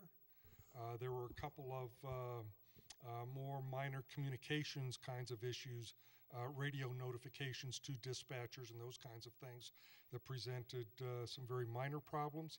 However, Wheat Ridge Fire Protection District and Pridemark worked those out, so we're back on track with that. There was a requested increase by Pridemark of 1.8%. The IGA allows for a percentage increase based upon the Denver Boulder Greeley Medical CPI, which is given the last half of 2011, first 6 months of 2012. And the 1.8% increase that was requested by Pridemark was that particular percentage. In the IGA, the committee itself, under that circumstance, is allowed to approve that, which the committee did, to be effective January 1st of 2013. Recommendations of the committee is to recommend the extension of the intergovernmental agreement for the year of 2013, and we also again recommend the IGA be amended to include the city of Edgewater into the defined response area of the Wheat Ridge Fire Protection District. Thank you, Chief Casa. Does anybody have any questions for the chief? Councilwoman Davis? What do you project the changes for adding Edgewater? With what kind of changes to volume? I mean, was staffing change or adding Edgewater into that district range? Do you see that changing any? I think there'll be an additional increase in calls. There are representatives from Pridemark here that could probably address that a little better than I. But certainly from my understanding, all those plans with the Wheat Ridge Fire Protection District, Pridemark, and the city of Edgewater have been thoroughly examined and looked at, and I don't believe there'll be any issues there, but certainly Mr. Waples or Mr. Patterson could address that for you if you want. I'm fine. It's just you've reviewed the numbers and adjusted accordingly as far as response times and with Edgewater, so it wouldn't change. Yes. Do we want him, would we like, I believe it's Mr. Patterson to No, come that's, up? well, I'm fine. Okay. And I also just want to say, having experience with this group in my neighborhood and with family, it is a great group of folks. Thank you. It's really a good group. We agree. Mr. Starker? Officer Costa, thank you very much for putting this report together. It looks very thorough to me. I had one question on your 3.7 in the rates, and it was not the 1.8% increase. There was a discussion about a rate increase somewhere in the 9.19% increase, and it had to do with how calls were routed, and I didn't quite understand that, whether they were going through West Metro to West Metro directly or through Pridemark. And it looked to me like it was maybe a non-issue, and I guess I was sort of verifying that. The 9.19% increase that was proposed initially has been resolved and has been taken off the table, so that's really a non-issue at this particular point. I forgot what the first part of your question was. I think that answer covers the whole question, so thank you very much. You bet. And any further questions? I have one procedurally for, I guess, the city attorney. I'm a little unclear who all the signatories to the IGA are and how we would be, who's actually making the service area commitment for Edgewater, since we don't normally make decisions for Edgewater up here. Well, we don't, and Officer Casa can elaborate, but as I understand it, it'd be Wheat Ridge Fire that's taking over that obligation, and Wheat Ridge Fire is not the city of Wheat Ridge. I understand. So we're parties to that IGA, and in adding Wheat Ridge, or excuse me, in adding, pardon me, Edgewater to that IGA, the net result will be that we'll just have to make certain that Wheat Ridge Fire covers that, and that the cost for them to cover that is borne by Edgewater and not borne by the city of Wheat Ridge in any way. And there will be an amendment to the IGA anyhow to add Edgewater as part of the service area that Wheat Ridge Fire is going to cover. So I would expect that as a part of that amendment, that's where we'll need to make clear and ensure ourselves that the net result of adding Edgewater is not to add a city of Wheat Ridge cost. If I could just jump in just to help answer that question. The particular IGA is an IGA that's signed by the City of Wheat Ridge and the Wheat Ridge Fire Protection District. The particular piece of this amendment specifies and describes what the boundaries of the Wheat Ridge Fire Protection District look like. So it'll just be the inclusion of the City of Edgewater into that. There is no cost associated to the City of Wheat Ridge or even the City of Edgewater. The costs are borne by the customers, and all of that is handled by Pridemark. They're the ones that charge for their services. So it's really simply just adding the language to describe what the new boundaries for the Wheat Ridge Fire Protection District look like. Thank you. And I guess we're looking for somebody to put forward a consensus. I would put forward a consensus to amend the IGA to include the City of Edgewater to the Wheat Ridge Fire Protection District, EMS. And to extend the agreement. Extend the IGA. Extend it or it says extend the 2016? 13, just a year. Just a year. One more year. Renew for another year. Is there any sign them back up? Is there anybody who objects to that consensus? No? Thank We'll you. bring it forward then. Thank you. IGAs require resolution for action by the council, so we'll write it up and bring it forward on a next council agenda. Thank you. Thank you, Chief. Okay, now we are ready for the Forensic Crime Lab IGA, and are we getting a staff presentation on that one? Or? We do. That's Chief Brennan. Yeah, you have a memo in your packet. I'll try to cover this as quickly as I can. Council's aware of the police department's efforts working with other law enforcement jurisdictions to provide more efficient and effective law enforcement services. And we recently brought forward the discussion on the regional communications center. We're also working with the Jefferson County Sheriff's Office, the City of Arvada, Lakewood, and Golden on a regional forensic laboratory services agreement.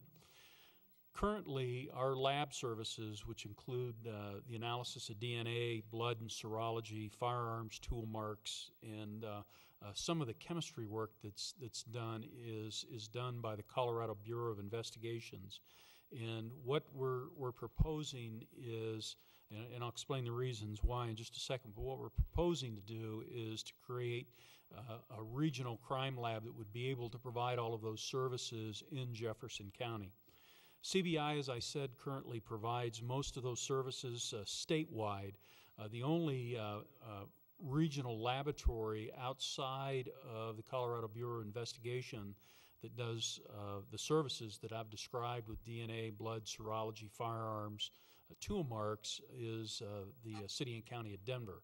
They have their own regional lab and their own DNA lab there. So if you can imagine, there are 135 other law enforcement municipalities and 64 other county sheriff's offices that submit all of their evidence that is DNA-based, serology-based, firearms-based to one of 3 local labs that CBI has.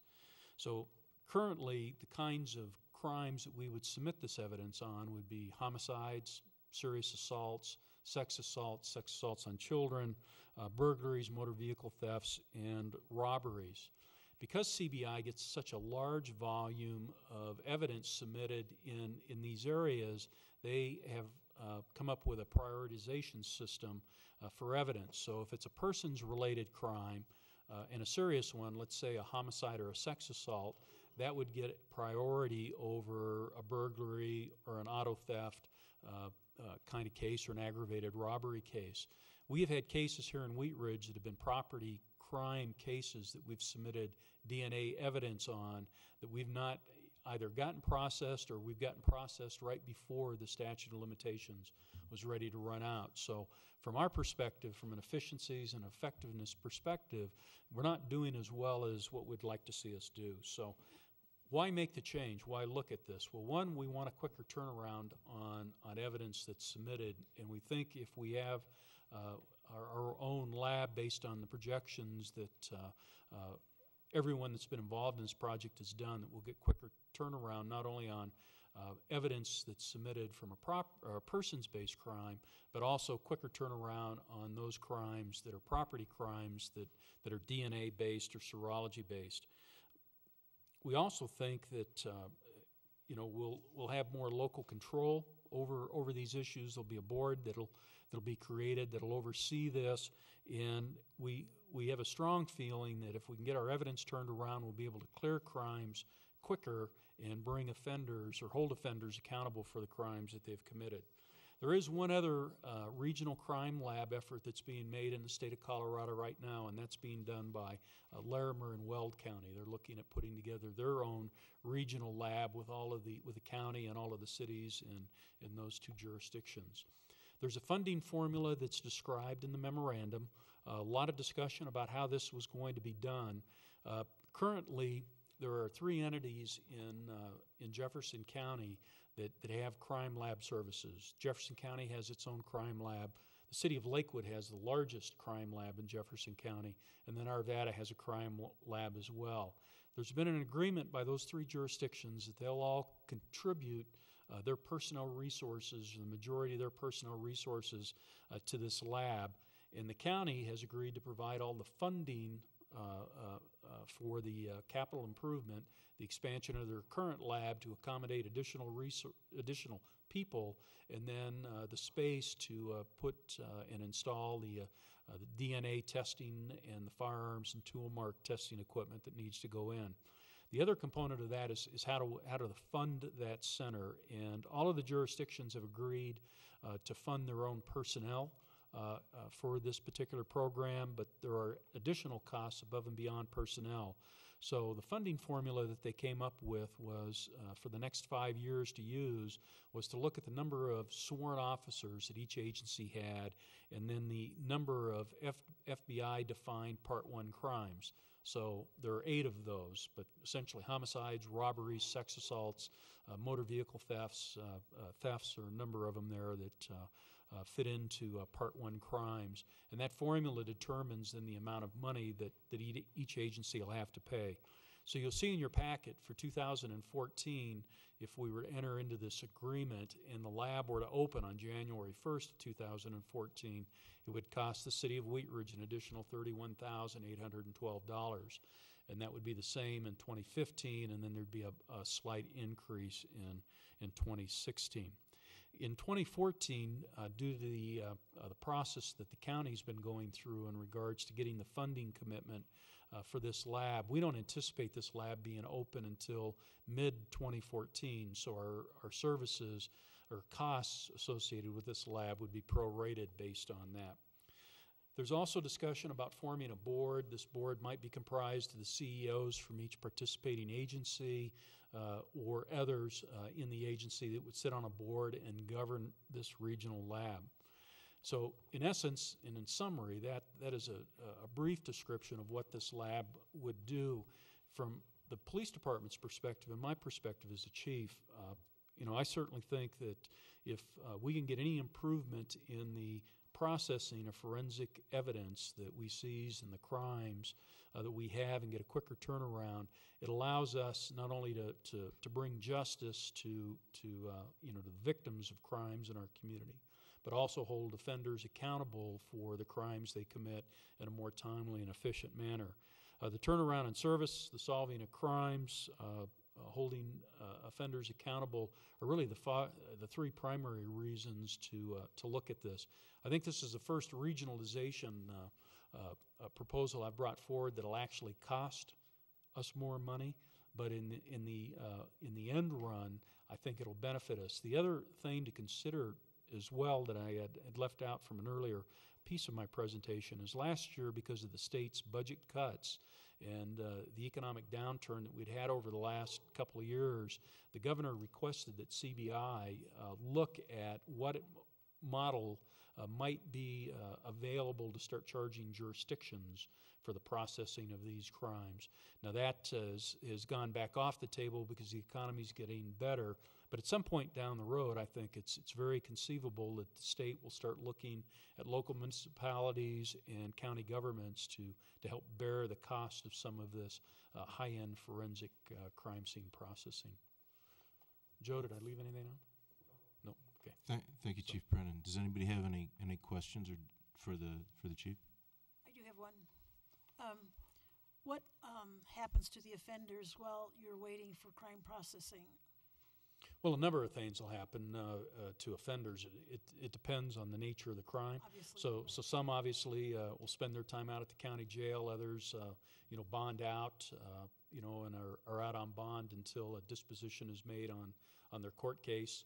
And so it's the processing of evidence that happens between the time a crime commits, somebody's arrested, and when you bring them to trial, it's that critical period of time when we want to get that evidence processed. When we don't know who the suspect is, and we can use the forensic DNA testing to determine who that is, that's where the real bang for the buck comes. But the turnaround right now for us is anywhere from 3 to 10 months for DNA processing for a person's related crime. It's much longer for property related crimes. So the expediency definitely has merit, both for the victims as well as the crime processing as far as dealing with the offenders, if they're on hand. Yes. Okay. Any, Councilman Starker? Thank you, Chief, for this presentation. Do I understand that currently we are not paying the CBI for the services that they're providing us? That's correct. Okay, so this is kind of a net cost to us, but in the long term going forward, this puts us on a more secure financial footing with respect to obtaining these technical services. It certainly will make those technical services more timely in nature, and the hope is if we can be more timelier, if that's the word to use there, in regards to the processing of DNA evidence or blood or whatever, tool marks or firearms, we'll be able to find offenders and bring them to justice quicker.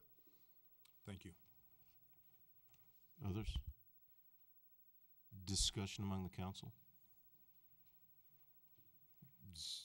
You're looking. So we're just right now what we're looking for is direction from council if you feel that this is a good idea, and if you do, that'll allow us to continue to participate in these discussions and bring an IGA forward within the next year to sign. I'm open to a. Go ahead, Mr. DeMont. So are they building this, or if they get enough people interested, they will build it? Oh, they're already in the process of building it. The commissioners have approved it. What we'll be bringing forward is the IGA to participate in this forensic lab. Mr. Shaver. I had a question related to liquor licenses and offenses. Is this going to? I should ask this question first. Who processes chemical analysis? DUIs? No. You're asking, I think, who processes samples of suspected alcohol it sees to determine what it is. And other substances? Well, other substances, if you're talking about drugs, is done by CBI. Alcohol can be done by through our agreement with the City of Lakewood. So when we use CBI, we're at their mercy for. I shouldn't say at their mercy. They provide a good service, but time-wise, we have to just wait on them, and that could take forever. And if we have. If we join this, then we wouldn't need to use CBI. Is that correct? For analysis, sometimes of suspicious products, shall we say, and that would make the process faster. Yes. Okay. Thank you, Mr. Pons. So, just a clarification: the request, which is that we kind of approve the recommendation to continue committee membership and with the intent of becoming a member agency until we get someplace into the end of this year or looking at a 2014 budget. We're not committing any money right now. We're just saying please continue to participate in this process with the intent of becoming a member. Is that correct? Yes, and with the intent of bringing an IGA forward for council to consider. Mr. Stark. Then I would make a consensus amongst the council that we direct the chief and the city staff to continue forwarding an IGA on this and bring it back for approval. Does anybody object to Mr. Starker's consensus? Thank you. Thank you, Chief. Next item on the agenda would be the 38th Avenue Main Street design. And can I?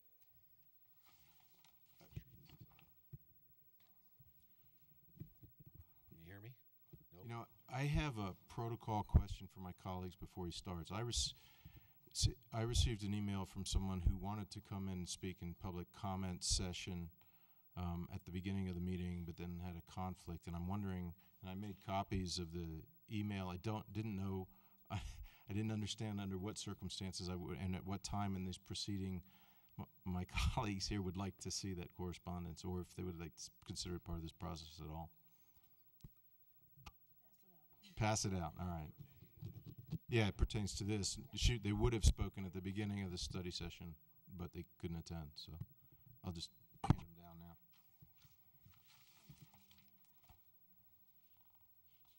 I think, here we go. I'm sorry. I think so. Thank you.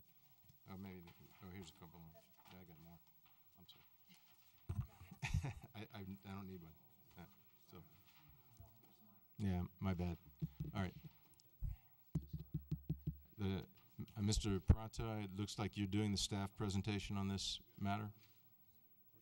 Yes, we're gonna have a couple of folks present, and I'll be the first. Approximately 2 months ago, we had City Council request that staff take a look at making improvements to the existing planters along 38th Avenue, particularly in the westerly section. And staff has done that, and as requested, try to bring it back to you as soon as we could, which is now. The intent is to provide you with information concerning the replacement of some existing planters from Upham to Pierce, and replacing those with landscape islands, and then taking the planter boxes that were placed last year and redistribute those to the other planters east, making those, of course, larger and more beautiful for the city folks that travel and walk in our area. Just a quick slide showing you what is typically envisioned in this proposed work, if you so desire it to be accommodated. Several of these pictures are actually of landscape islands in the city, and these are some of the traffic control islands at some of our streets throughout the city. The next two slides and what was in your packet shows you the location of the 7 planters that we have concentrated on. The picture that you have in front of you and the shows also in orange or brown the 2 sidewalk cafes that are in existence now, and see how those relate to the other planters. The proposal that we have before you tonight also includes a planter in the west corner at Teller to offset the one at the east corner of Teller, to provide more material and some symmetry at that location.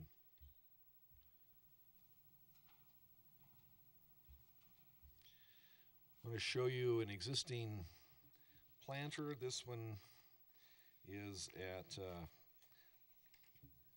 High Street, or Teller Street. And that's the existing planter as it is today. We have designed a new planter box, which would be a 6-inch curved planter that would be quite a bit larger than what's there now, provide better protection for people that would cross the street, and would look similar to the picture that you have in front of you at this point. That's one of the locations where drainage can be accommodated around the front of the planter rather than having it separated and having the curb behind the planter. Another location which we'll show you tonight is this one in front of the house to the east. That location would accommodate a larger planter because of the spacing between 2 driveways. It would eliminate a parking stall that's currently signed and painted at that location, and would be about this size planter, though it would be wider, probably 2 to 3 feet wider than that one, but give you some general feel as to the magnitude of that particular planter. Again, I want to reiterate that the planter boxes to the east would be enhanced by taking the other planters that we'll be replacing, and because they're modular, we can add parts of each of those planters to existing planters farther east and make those planters larger. The cost of building these 7 islands is estimated to be $150,000. That would not include any permitted irrigation, and we're estimating about a $10,000 per year maintenance cost to maintain those, which is, of course, includes hand watering, which would be one of the larger expenses in that maintenance of those new planting islands. What is interesting is that as we were working on this presentation and these locations, we identified the ability to phase the construction of what would be ultimate improvements in this segment from Upham to Pierce. And we could actually build it in segments that would not be throwaway if we knew for sure what design and type of improvements the council would desire built. And for the most part, what it amounts to is that we can build all of the landscape on the south side of the street, and the new curb lines of this landscape would be at the final curb location. So if we maintain the current plan cross-section, which does not include bike paths, we would be able to build planters and phase, say, the south side at one point in time. We could then build the planters on the north side of the street at a later time if you wanted. At that time, we would have to eliminate the bike paths, and we would have to restripe the street. So there would be that expense that would be deferred until that portion. And then lastly, a third phase of the construction would be to reconstruct the sidewalks and change the drainage to bring us into the full conformance with the cross-section in the plan. So with that said, we have put together a drawing. Janelle, if you'd pass these down. There's one for each, including yourself. What we've done is, in these next two slides, we've identified all in green all of the areas that could be landscaped in this phased process and not require elimination of any of the existing driveways. We've also, at the request of council, taken a look at providing a couple of signs, entry signs at Upham that could be constructed in these landscaped areas. And I'll flip the second for the audience. And you can see that as we go to the east, there's less opportunity in the north side of the street than there is in the south. But there's a sizable amount of green that could be constructed along this segment, the Main Street segment of the 30th Avenue project. Should council consider doing some of this work early, we'd want to bring to your attention the fact that you have lots of options. One would be to put in the curbed islands that we've shown you earlier in the drawings. You could have and could construct raised islands. We could have a combination of high-low. We could put in the monument signs if you'd like.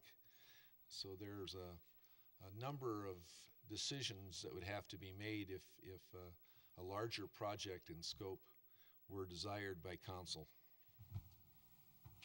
This is an example of a raised planter which is detached from the sidewalk in Denver, to give you another example of a island that could be constructed that would not be just the 6-inch raised curb. Another picture of that same island. And then the cost of doing this work. If we go with a 6-inch curbed island, and because of the amount of green space we'd be creating, we would recommend putting in irrigation, buying water tap and irrigating it, restriping the street, and then building 2 small monument signs at Upham. That cost would be about $650,000 from Upham to High Street. We estimate that if you went with something more elaborate with raised islands, finishing, maybe building nice plaza areas or patios where the cafes are today that could run upwards of $1 million. And then to do the entire Main Street area from Upham to Pierce and build everything that you see right now in those green spaces. To build the 6-inch curbed landscaping, we estimate be about $1.5 million. Where if we were to build raised islands, be 2.2. Remembering that this does not provide the finished product, which is estimated to cost between $4.5 and $5 million, as outlined in the plan. And then we've recently checked the cost on that, and we believe it's probably approximately $5 million. But this would allow you to phase that over time rather than biting off the entire $5 million if you so chose to build it that way. At this time, we'd also like to caution you and bring you back to what we've done to date on the 38th Avenue corridor, and Ken's going to give you that information. Thank you, Tim. Good evening, Council. I guess for starters, just like to say we're thrilled to be in front of you, continuing to talk about 38th Avenue and making positive investments on the corridor, considering making positive investments on the corridor, whether it be in 2013 or in years to come. That makes us very pleased in terms of just moving this project forward on all fronts. What I wanted to do was just take a few minutes to, as you consider this choice of the options that Tim and his staff have prepared for you, is just give you a little bit of context and a reminder of what the corridor plan kind of recommended in terms of short-term, mid-term, and long-term plans, and some issues to kind of have in the back of your mind as you consider the options that have been prepared and presented to you this evening. I'd first just highlight that we're talking about the street right now, but as you look at the 38th Avenue corridor plan, there were a series of recommendations to implement the vision of the plan to create this Main Street district on 38th Avenue, ranging from economic development, and it was great to have earlier this evening, that in action in terms of a new business coming to the corridor and being able to use new economic development incentives to help get that business to the corridor. Obviously, that had recommendations on zoning districts, and we've been thrilled that we were successful in getting that mixed-use zoning applied to the corridor earlier within the past year as well. The marketing plan has been adopted as well. But tonight, we're talking about a very important component of that, and that is how does the street actually work?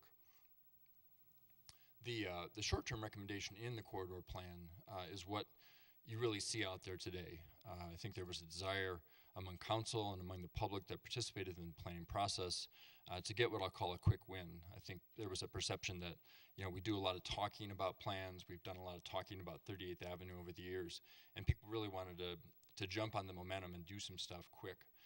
That was how this idea of a really affordable and easy to implement restriping plan came about, and council budgeted that for last year, and it was indeed implemented. It was a pilot project, as we call it. There was a recommendation that we keep that in place for a period of at least 18 to 24 months and then begin kind of an assessment. And that assessment was to take many fronts, whether it be traffic counts and traffic circulation to economic success and how we thought it was working. So I guess we're really beginning to feel like we have some of those results, albeit preliminary, and wanting to see what the next phase is. The midterm recommendation in the 5 to 10 year time frame was to actually reconstruct the street, to move the curbs on both sides in the Main Street subdistrict, which was from Upham to Pierce, and build a new street. There was an understanding that to do that there'd be a separate public input process that would kind of solidify the recommendations as to what that ultimate street section should look like, and working with property owners on a variety of fronts as to how that street should look. The emphasis that we heard and is reflected in the plan, is that the priority should be placed on sidewalks and street trees. So the community wanted to make this a more walkable environment, a more pleasant environment to be in. So rather than an emphasis on, for instance, bike paths or bike lanes and parking, the ultimate street section recommended a strong amenity zone and a strong sidewalk be put in place. Along with that, it was very important that that streetscape be integrated with the branding campaign, and that you have a really strong streetscape component, whether that be street furniture or wayfinding signage or other ways that kind of solidify the brand of the Ridge at 38 Wheat Ridge's Main Street in the physical design of the street. We have talked a little bit about consolidating driveways. One of the things that the plan highly recommends is that to create a truly welcoming pedestrian environment on 38th Avenue, that you really have to look hard at opportunities to consolidate driveways. There's a lot of them, and it really has a strong influence on the quality of the pedestrian environment, being able to minimize the potential conflicts and interfaces between automobiles and pedestrians as you're walking down that sidewalk. And then, perhaps most importantly, I think there was an acknowledgement, as Tim mentioned, that this is an expensive project. I mean, this requires a real financial commitment from the city in some shape or form.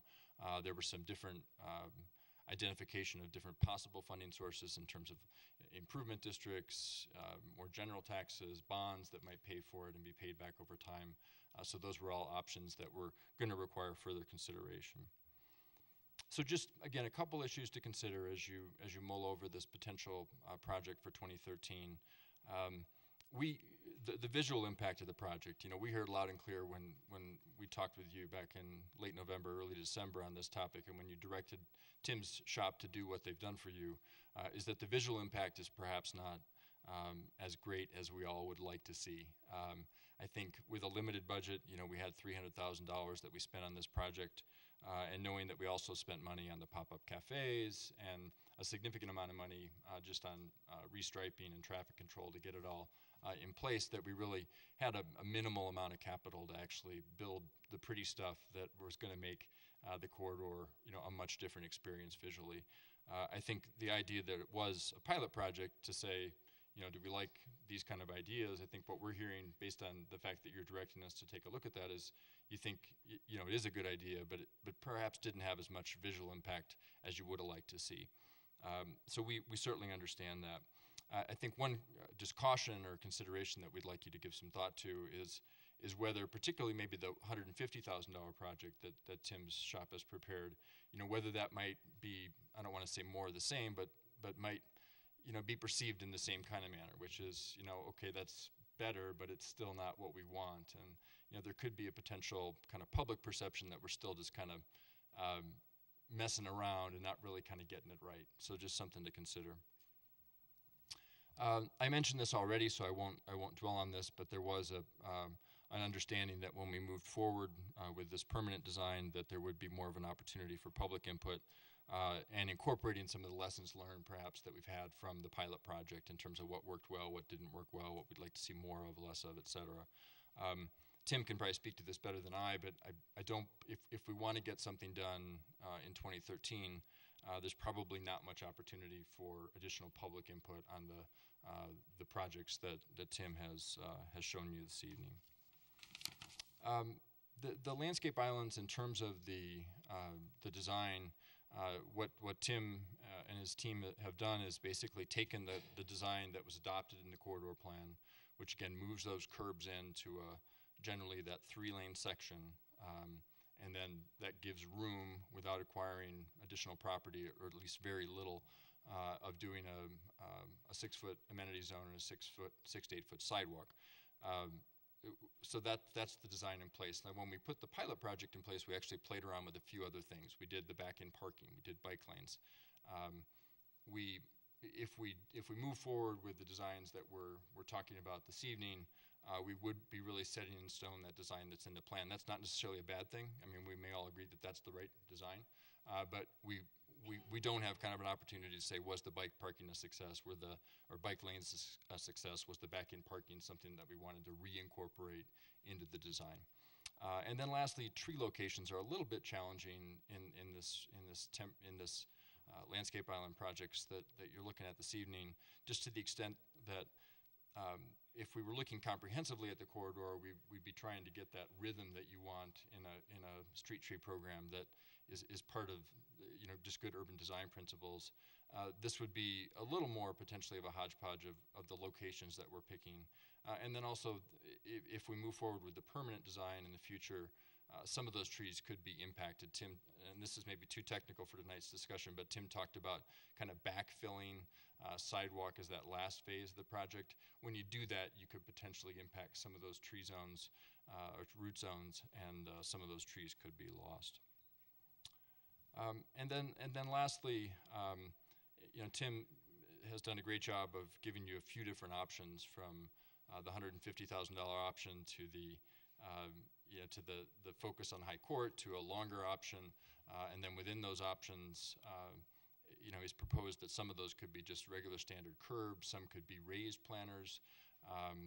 So we'd be making some decisions on some of those things in terms of the design right now that we might want to think about a little further in terms of, do we want raised planters on both sides? Do we want bench seating? Some of those more detailed things that really create that high quality streetscape that we look at these locations here in particular up in Estes Park, where they've achieved that high quality of design, and we're just not entirely sure whether the short-term approach would be able to ultimately achieve that same high quality of design that we all would like to have at some point in the future.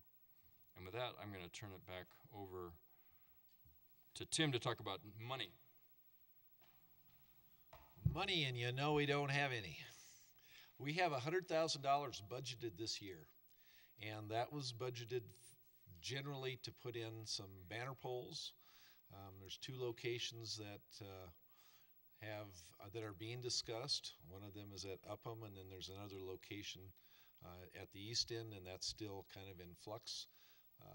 To build the banner poles that are desired with having electric power to them, so we could put some holiday lighting on and stretch that across the street as well.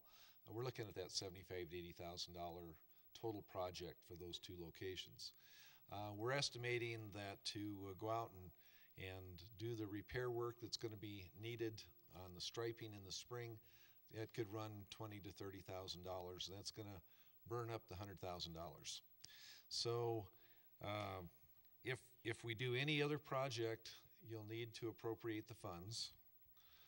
And tonight, I guess we would entertain your thoughts on whether we proceed with any kind of island design. And then secondly, if we want to take advantage of these banner poles late summer, I would like to have a possible consensus to move forward with the design and construction of the banner poles after we get them locked down in location. And of course, all of us are here to answer any questions you have. Any questions from council? Ms. Davis, Mrs. Davis. So I have a quick question. I have couple questions and a couple comments. Thank you for this work. Actually, there's some cool designs in this work, and I know it's not going to be the $100,000 way. On the banner poles, would that be similar to like what Tennyson did?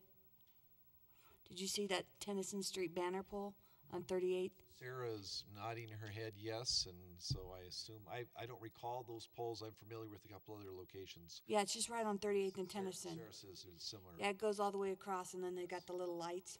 All right, that's a nice feature that they have there. And then I guess I see the dilemma with the landscaping designs, and again, I think that by doing something little, I mean, I think that we showed progress, or that, we're moving forward to try and work on the corridor by putting the planters in, but unfortunately, I don't know that we got the effect that we wanted on the street. I appreciate the efforts, but it creates kind of a tacky look with just the planters there. So I mean, I definitely feel like we need to move forward and do something, and I know part of the corridor plan was this, I know with you just talking, you talked a certain area, and you didn't talk all the way to Depew. You were only setting on a certain area, and I like to hear that, because I almost think that I'd rather do a section right than try and do 2 miles not very well.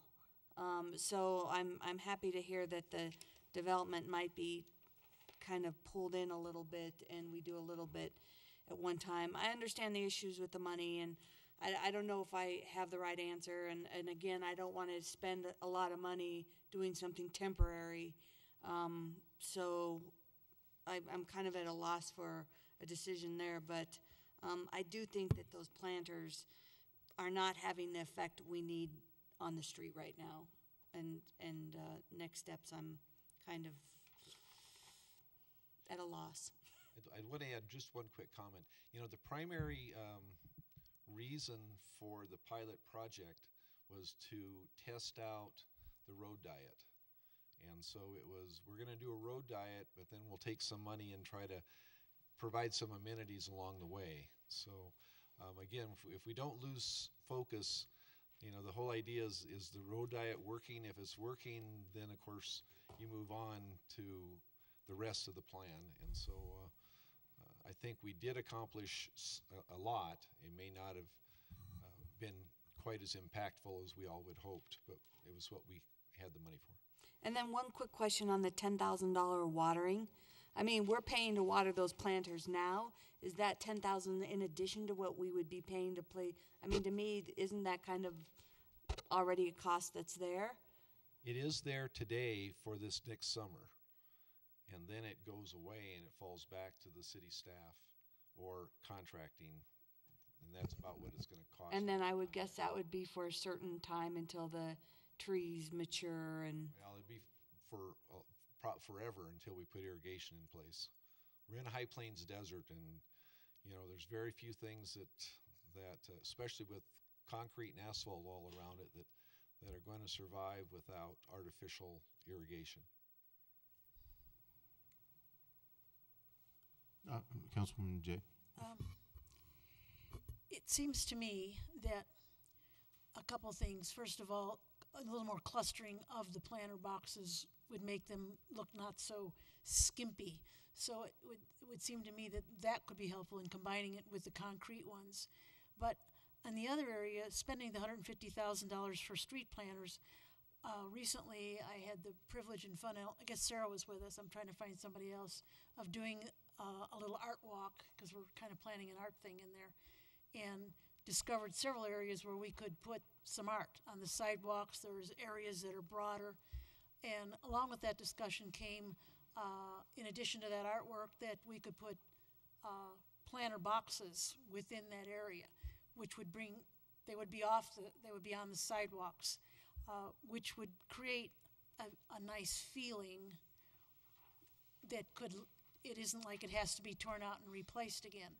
So I'm kind of thinking that maybe looking at that as a possibility of making the area more attractive, maybe adding a bench or two so that people could look at the art and admire it or feel a part of a nice place. Just kind of just change the feeling of the place. But I do realize that we need to continue with our plan to test whether we're getting the results we want, the 18 to 24 month. And we certainly could buy more planters, and we could do that. You know, and we have time this year if that's something council desired putting in place. We could go out and buy more of the same and well, I'm thinking of double up something what we have. It's right. It's just something worth considering. Sure. Mr. Potts. Sorry. Thanks for the presentation. I just have a couple of questions. Ken, I think maybe first for you. Just a confirmation that I pulled up the plan. The bike lane on either side, south or north, was not in the section studies of the 38th Avenue plan. Is that correct? That's correct. Okay, there's a section talking about mobility and multimodal connections, and it references the bicycle imped master plan, but really, I just want to make sure I've got this right, more as a kind of how you're intersecting the east-west bike routes with, or excuse me, the north-south bike routes with the east-west street and accompany them, not having an on-grade bike path out on the street. Is that correct? Right. This was not contemplated in the bike ped master plan as a designated bike route. Okay, and not. Right. Sure. Okay. Sure. So, and again, this is somewhat beside the point, I suppose, but I just want to make sure I'm clear on this. The section in the plan does show enhancing the pedestrian sidewalk width to 8 to 10 feet. Is that on both sides? I think it's 6 to 8 feet. Sorry. To do that, we would need a little bit in some locations of easement or right of way.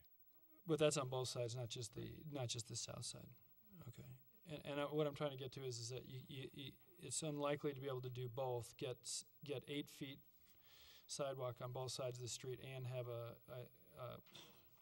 east and a west bike lane on the corridor. It's not possible. It's not possible. Okay. All right. I just wanted to confirm that.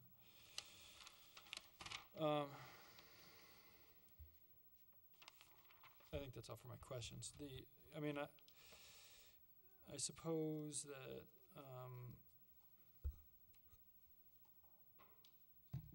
that I agree that trying to continue to look at this, I really appreciate Christy bringing this forward and the intent for sure of critically looking at what we achieved or didn't achieve with the amenities or the look and feel. I do believe that we are still at the beginning or in the middle of a process of evaluation on, as Tim noted, the traffic patterns on the street.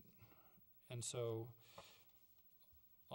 so I think that is important to really kind of keep focusing on whether or not, what's successful, how it's successful, what needs to be mitigated, what doesn't need to be mitigated. On that note, I will say that,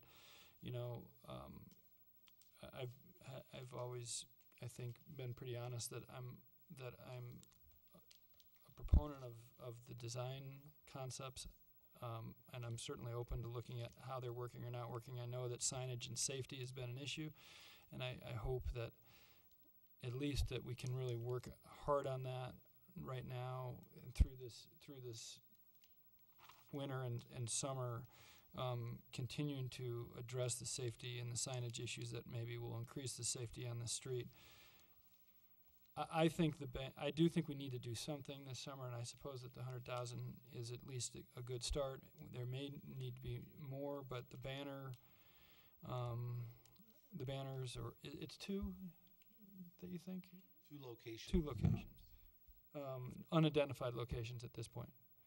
It sounds like Upham is fairly firm, and then it could be Pierce or it could be down farther Okay, east. all right. I think that would be a step in the right direction. I know that, Patrick, you're working with Excel on the light poles. You don't have a cost at this point. Last communication was you're still waiting for a price tag on that? Yeah, well, we're working through couple different processes with them.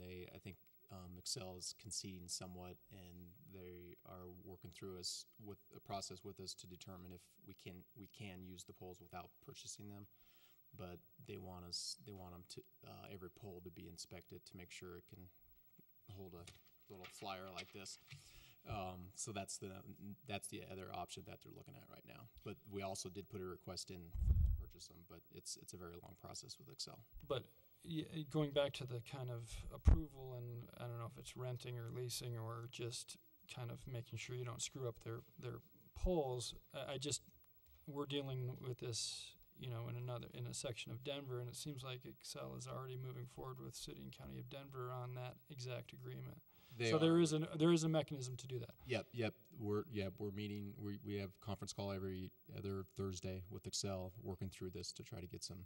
And they've inspected numerous cities' polls, and so I think we should have something hopefully by this summer. And is the inspection cost to us? There is a cost. Not sure if they've worked through that yet, but. Okay, but then it's not necessarily a rental agreement, it's just the cost of inspection. Yeah, and then determine if we can actually use the pole or not. All right. Well, obviously, I think that's a big part. I mean, it may not be everything, but I think like improving some of the overhead and sightline issues as a driver on the street, I think are huge. I've always felt that way, and that might do a lot, even though we're not maybe doing what we want on the ground quite yet.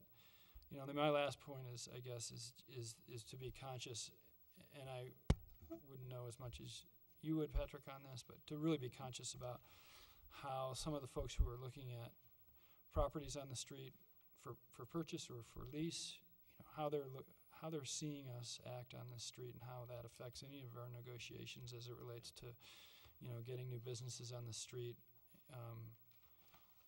And obviously, I think it's really important for us to look like, you know, we're, you know, trying. Investing, moving forward. And moving forward, yeah. So that's just my comments. Other, Mr. Stark or Mr. Devant, Mr. Stites? Yeah, the only thing I got to say is I'm glad we made the SRSA payment at the first of the meeting, because with all this patting ourselves on the back, we're bound to get some dislocated shoulders.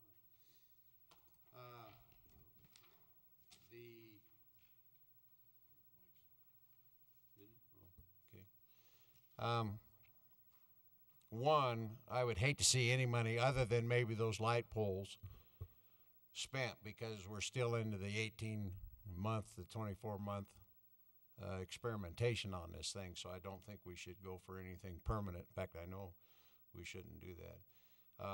Two, any improvements out there, you got to have the public involved. You can't bypass the public just to, you know, try to ram this stuff through. Three, I don't think the road diet's working. I got to take the minority view on this. It's creating a lot of safety problems down there. You got the seniors down there that are afraid to drive it. You can't turn left. It's the standard stuff. I think you're hurting businesses down there. You've affected my business down there. We're not getting the local traffic. The locals refuse to drive it. And if you don't like that, come down. I've asked you before, come down and spend the day with me and just listen to the people that come in and see what goes on down there. But the only money that I would be inclined to spend this summer would be for those poles, and then to check into those light poles and find out, can we attach anything to them or can we buy them? That's a big key to that. That would really enhance that area other than planters or whatever. If you know, at one time, I've said it before, we used to have 200 and some American flags that we'd start from Wadsworth and go to Sheridan with, and it looked fantastic. But until we can achieve that, you're still going to have 238s. You got the old one from Wadsworth to Harlan, and then you got the new one from Harlan to Sheridan. But I would be extremely careful, and I will keep on you the whole time. We're still into this 18-month to 2-year. Actually, I wanted a year, and it went to 18 months. Now, all of a sudden, for some reason, it's gone 18 months to 24. Now, how it keeps growing, I don't know. But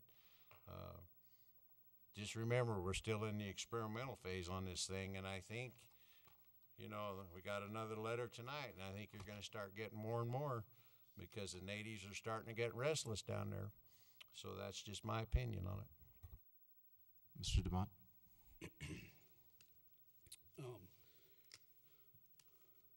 You know, I kind of see most of the interest kind of on the west side of 38th, west, I don't know, west of Wheat Ridge Lanes or something as far as the road diet goes. You know, I mean, nothing really on the other side has really changed. You know, of course, we have the streetscape scene down there already, but, you know, if we look at, you know, I'm on page 2 and 3, but if you look at these two planters that are just sort of out in the middle of nowhere, let me go back first. These curbs, I mean, we've had how many of these planters hit right now? 20? So if you put curbs and they start getting hit instead, I mean, you know, those aren't going to stop a car. They're just going to lift the car. You know, so I would say I would stay away from those altogether. You know, a waste of money, and I would see nothing good happening out of those. But if you're looking for the, you know, say on the corner of Teller on the east side, where on page 2, this one is here, on page 3, this one's here, why don't we cluster 2 or 3 of these together? You know, maybe do a on the sidewalk, off the sidewalk, 3 or 4 of them, throw 6 of them together. You're gonna get that idea, and people will get the idea of what you're looking for, you know, instead of putting one in front of a house and in front of Mark's that's empty, you know, put them where there is business. Don't say, we want to spruce this up. Say, we want it to look like this. This is what we want it to look like. You know, I mean, there's very few buildings like this. Musili's building and Wright Coast and, you know, that little stretch right there is really where you're going to build off of. So cluster that stuff together and make it look like kind of what you want to look like. You don't spend any money. You know, get an idea, and then, you know, if you're looking for a perception of what the public is wanting, that's what I hear, you know, among all the screaming and yelling is, what's with those stupid little planners? What are they trying? I don't know. I don't know what they're trying to do, you know? So, you know, you have modular planners. Some of them have the little black risers. Some of them don't. Build them up, cluster them together, make it, you know, 2 nice big ones, 3 little bit bigger ones, you know? That would be my suggestion. Mr. Starker, if you would like to weigh in? You know, I think that the initial work that we did was marginal. I mean, we had a sort of a severe budget limitation. I think it was maybe a little bit too severe in order to sort of to be able to appropriately envision what this can be.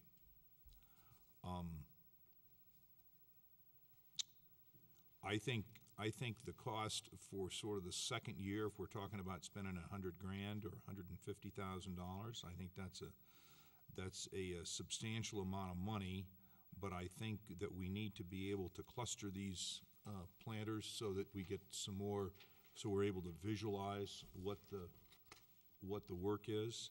I think in addition to that, though, that we need to pursue the banner pole, and I hope that there's a lot of sort of that, and hopefully the city can make some progress with Xcel Energy, and that we're able to get our flagpoles like we used to put up there, and so that when you go down the street, there's sort of a lot going on. The flags on the poles is sort of a low-cost, high-impact type of a feature. I think if we're able to reconfigure economically some of these planters that we have out there, and do a little bit of augmentation, that we'll get some more bang for the buck. And I think if we can do the planter pole design and have some bannering that is good for the Carnation Festival and the parade and some of the other public events, and I think we need to, once again, I think a lot of this, the success of this project really happens behind the curb. I think it has to do with citizens supporting local merchants. I think it has to do with business people becoming excited about some of the opportunities that are here in Wheat Ridge. I think those are real. I think it's going to take a little bit more time in order to understand exactly how that manifests itself, but I think there's an opportunity there that we need to continue to seek a good solution to. Any more comments? Mr. Pons? I would just say quickly, sorry, where you going? No, go. I think that's where I was getting to, is that if we condense the area a little bit and make it more robust and some of our work, it might be helpful, similar to what Joey and Bud was saying. Yeah, well, anyway, I think that's in keeping with the plan, and I think that was already brought up. The Main Street portion of the plan really was a limited section of the plan anyway. There was a commercial area, there was a residential area, there was a Main Street area, and I think what we're all saying, what I'm hearing, is to continue to focus the effort on the Main Street portion of the plan, which was the Upham to Pierce, essentially, section. If I can just kind of like recap what I'm hearing, though, or maybe in the form of a statement that's somewhat a question as well. You know, I've heard a number of people kind of reiterate the banner pole discussion, which is already in this year's budget. However, we've probably already talked about 2 or 3 other things that would probably put us over what we've budgeted for this year. I just want to kind of articulate that. So if the banner pole entry things are 80,000 and we're at 20 to 30 on striping, and I haven't heard anyone say that that's a bad idea. I think there's some need for additional safety pieces. I would say maybe even beyond striping, so that might again bring you over the 100. And then if we did get into an agreement with Excel, regardless, I mean, they're going to charge us something, and then 200 flags are probably not going to fall out of the sky. And so, you know, I mean, I'm just making this up, but we're over 100,000. We're not adding necessarily 150,000 to this year's, but it sounds like we're adding something, and I'm just wondering what we might be suggesting is the next step. Well, if you need a next step. Yeah, we'd like some consensus on. All right, I'm gonna speak, and then I'll be if everybody else is done, we could open for somebody's consensus. There's a lot of things that got said here that I agree with, but to be honest with you, I'm more aggressive. To a certain extent, I agree with Mr. Stites that we don't need another 2 years to figure out whether we should be taking another step here. I'm prepared to say we should be doing more than is being contemplated here. I completely agree that it should all be focused in a tight area and that we should have a small area done properly. And it seems to me that my understanding of the design is we have enough information to focus from somewhere about halfway between between Reed and High Street, maybe, and Upham, and perhaps do it right. I think that the raised planters are an augmentation to the safety to a certain extent. That I think one of the problems we have is that the people just can't see those things. So I'd be advocating that we go for a more raised planter. I think an entry statement at Upham is critical to this design, and frankly, I think that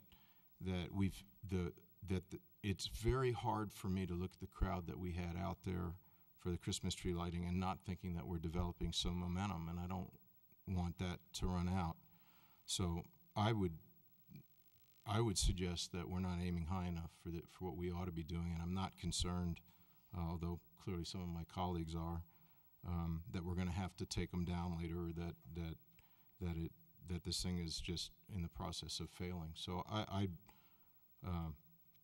that's my view. I would ask staff to develop a plan to do the best job they can, and to aim for, just to say simply, we're going to have to spend more money this year than we contemplated. We have $500,000 more in our pockets than we contemplated because of the 32nd Avenue and Youngfield bid, and I'd put every penny of that money between Reed Street and Upham Street on this project. So that, to my word, is certainly someone can make any consensus on the basis of that. Can I ask a quick question on the banner poles? Is that 80,000 for 2? So 2 places? So I guess that could be, I guess I've never driven down Tennyson to see how many banner poles they have down Tennyson. But I just know the one on 38th, but I don't know if there's a way, even if we're looking at phases, that you put one set, about banner poles in too, as far as dollar-wise to save. I have would to drive certainly, down Tennyson now. I would certainly like the idea of having the set it up on whether another set that's halfway down adds any value. I don't know, but I would I'd like to see us aiming a little higher here, that's all. Yeah, I question 2 as well.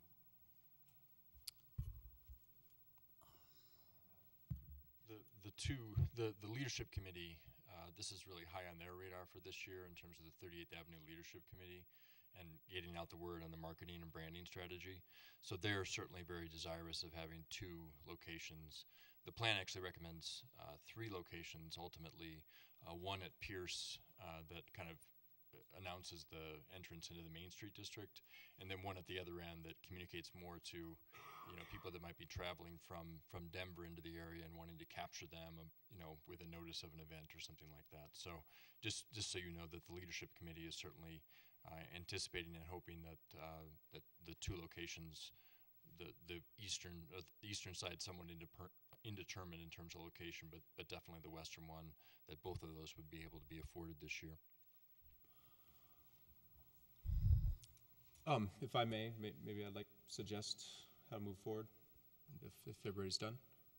I think we heard enough to get a pretty good idea of at least a majority or what a consensus would be to maybe to move forward with the next step. Maybe give staff the time to go back and consider those comments, to focus on a concentrated area, to give us the biggest bang we can. Maybe look at, if it's more than the 100,000, we'll come back with a budget of what that is to see if there's any cost savings and other CIP projects that we could put towards this. Include the banners and some entryway signage, and just see what we can come back with at first step 2. Would that work? Could I add one thing? Yes. I've talked about this cultural loop a couple of times. Let me give you an idea of what the area is, which is from Upham to just a little past Reed. So that is in that area. And I like the idea of creating a more intense, attractive area. I'm with you all 100% of that. Let's quit trying to go all the way down the road and do it poorly. Let's do it right in here. And we will achieve more, I think, what our goal is for this street. So, and that just ties in really nicely with, which of course, is art all the way up and down around that. It's art on land. But we have to build pedestals, et cetera. So there's some expense and some greenery to finish it off. So I guess I want to be responsive to Davis's suggestion. I don't disagree with that. I agree that an effort, to invest in this at a higher level, or at least to look at that very seriously, is important. Obviously, that's in some way why we're even talking about it right now. So perhaps if that's a consideration.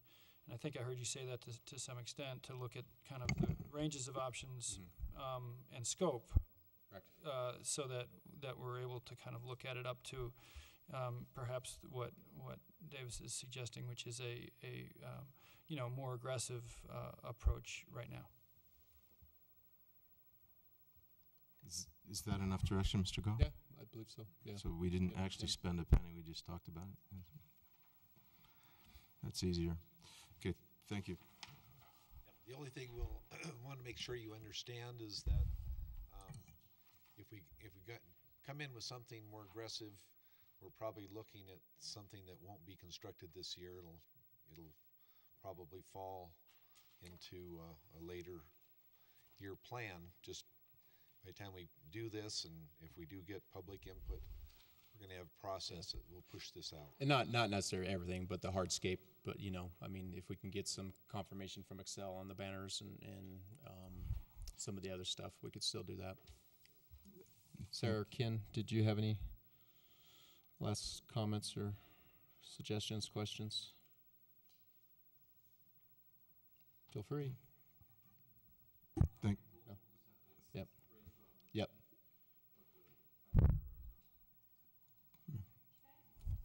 Yeah, of course. No more tacky. Since it sounds like we're supposed to come back with a variety of options in terms of scope and pricing, one of the ideas that came up a few times that we had talked about as staff at some point too is this idea of just taking the planters we already have and consolidating them. So maybe, taking from the east end, which it's not completely free because we have to pay a fair amount of labor costs to move all those. They're very heavy, especially now that they're planted. But it's obviously a minimal cost compared to some of the other alternatives we've looked at.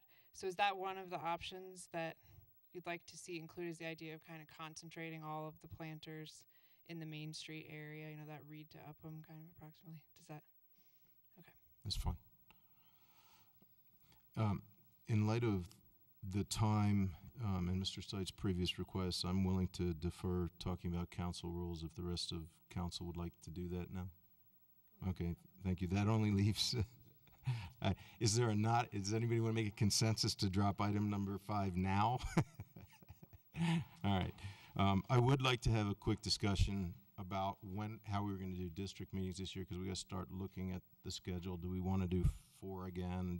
Does anybody have any thoughts? Because there's a long lead time on getting those on the agenda. There's three dates, 3 fifth Mondays. Well, there's actually 4, but the 4th one is December 30th. So I'm assuming you don't want to consider that one as a district meeting. Mike wants that one. April 29th, July 29th, and September 30th. So April, July, September are the 3. And last year we just did the 2 district meetings. We didn't do the full town hall meeting, which we were planning to do, but we kind of ran out of time. So that could be a consideration for this year. So how did we do it? We did two groups of 2? 2 groups of 2. And then one, should we get those on the calendar at least for now and we can discuss later? Was that a consensus? Make sure they're on the calendars. Which leads us to elected officials matters, if anybody still has the heart for it. Is there a unanimous consent to adjourn in that case? So when we talk about the council operating guidelines, in protocol number 5, it just needs updated. So I don't know if you want to do that before we talk about it next. Is that Just the council a members? FYI. Thanks. I think it's still got Dean Goki on it. Yeah, well, and those were pulled out from protocols that were adopted by previous councils. So this council hasn't adopted those. So I don't know if you want to at least yep. Okay. fix that part of it. Not that I'm being picky.